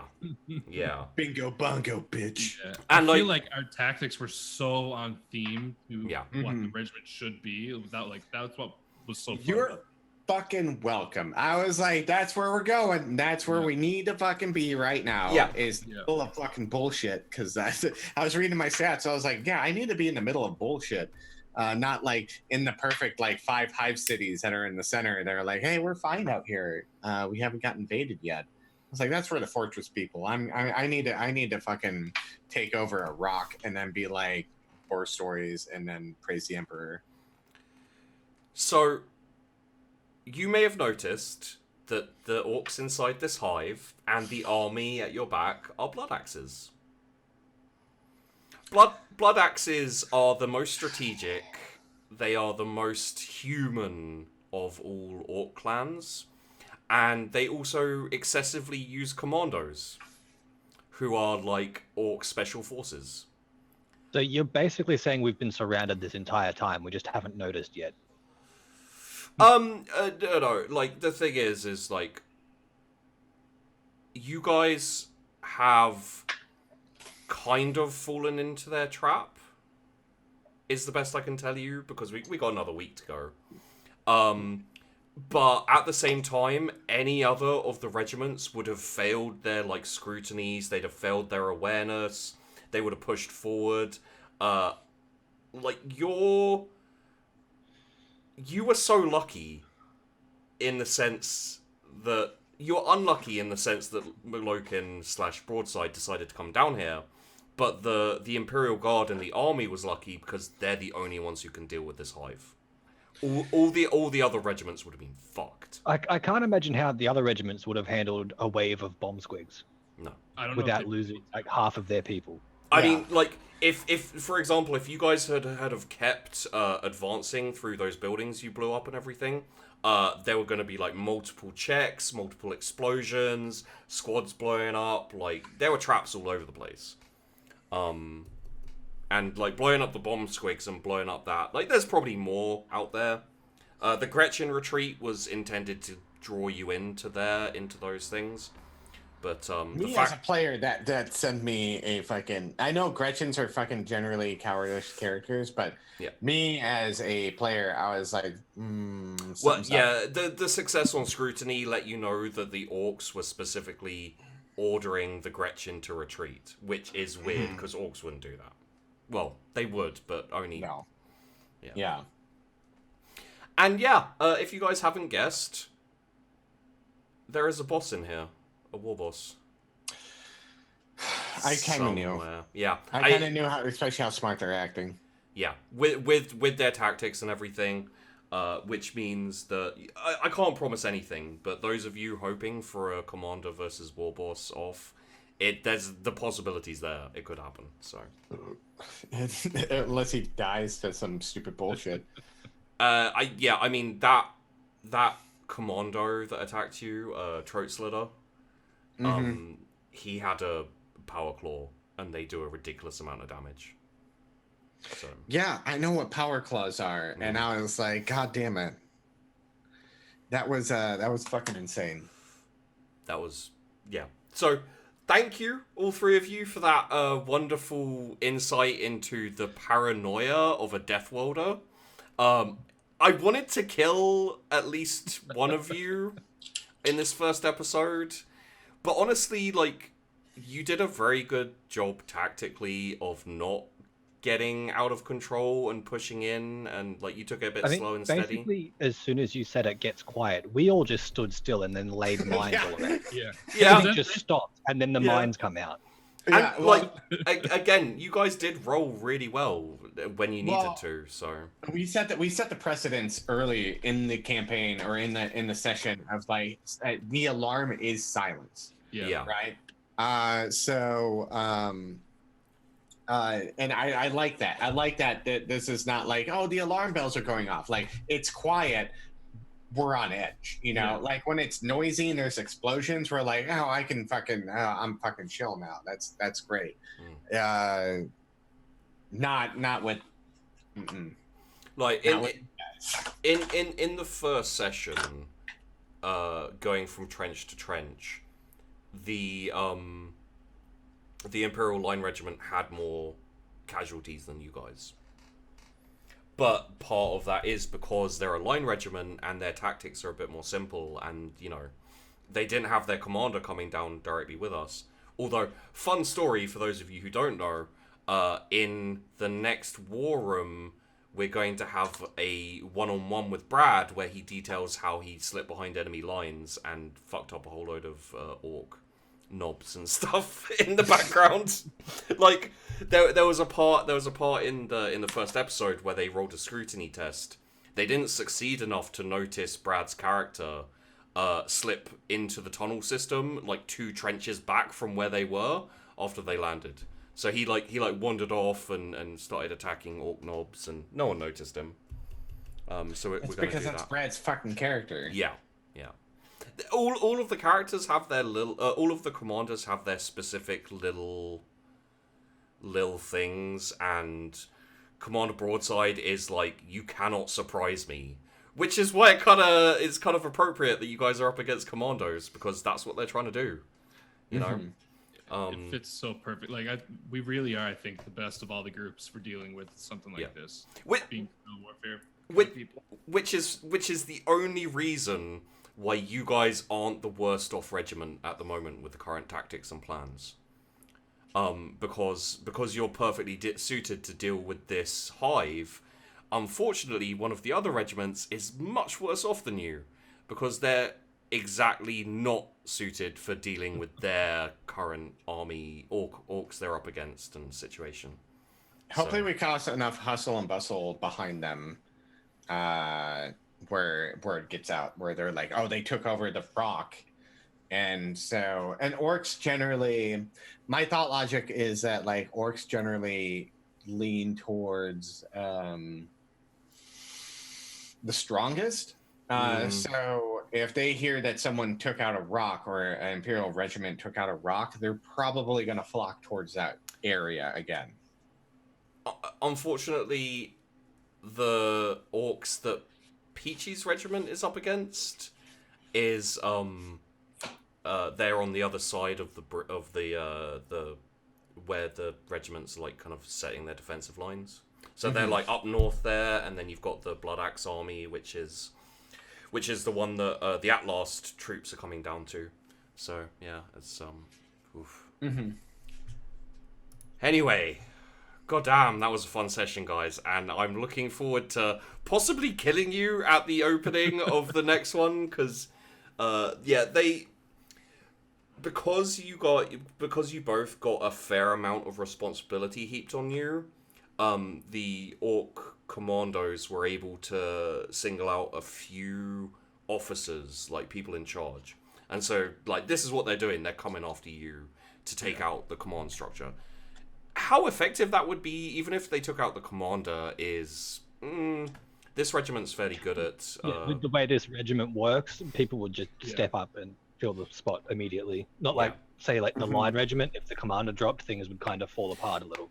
And it did a couple of times in the line regiment. Like, you know, some of the command got destroyed, and the opening of it was the commander made a bad roll, and they marched up and into enemy fire. So they just like went over the lip of this crater, marching in close formation, and just got ripped apart. Yes, would anyone like to shout anything out or talk about anything? I believe. Bobby, you've been doing Hard Rain a couple of streams maybe now and then? Nope. I haven't been streaming in a while. I am planning on streaming soon with some GTA RP. So that'll be fun. Twitch.tv/Bobby. And I'll see you guys next week. I'll see you guys tomorrow night, actually. Or some Rogue Trader. We've got the Breach coming along. Malokan, you do a little bit of GTA RP. GTRP, I'm going to be doing Bobby and I are going to be on a Rogue Trader tomorrow. I forgot where we left off on that. Fighting another demon? I don't know. You were waiting for the frigate, the enemy Rogue Trader ship to turn up. Oh, yeah. If you want to see that, I fucking fucked up those starships. I play a character who's really good at piloting, and you've also got a really good fighter ship. Man, fucking Peachy made a character that threw up all over me to get back for making a Slaneshi called. So, yeah, beware of orgies. And Doc has a Twitter that he doesn't want you to follow, so go follow him on @DocGast on Twitter. You really won't like it. Do it. It's your punishment for watching. So next week is going to be same time, guys. It's 12 p.m. UK time. When we have people from the US who can't make the earlier time, we have 2 time slots basically where we'll switch it up when we stream these. So next week's going to be the same. Squad number 3. I believe, is also going to be at the 12 p.m. UK time slot, so the same time this one started. So keep an eye out for that. Thank you for watching.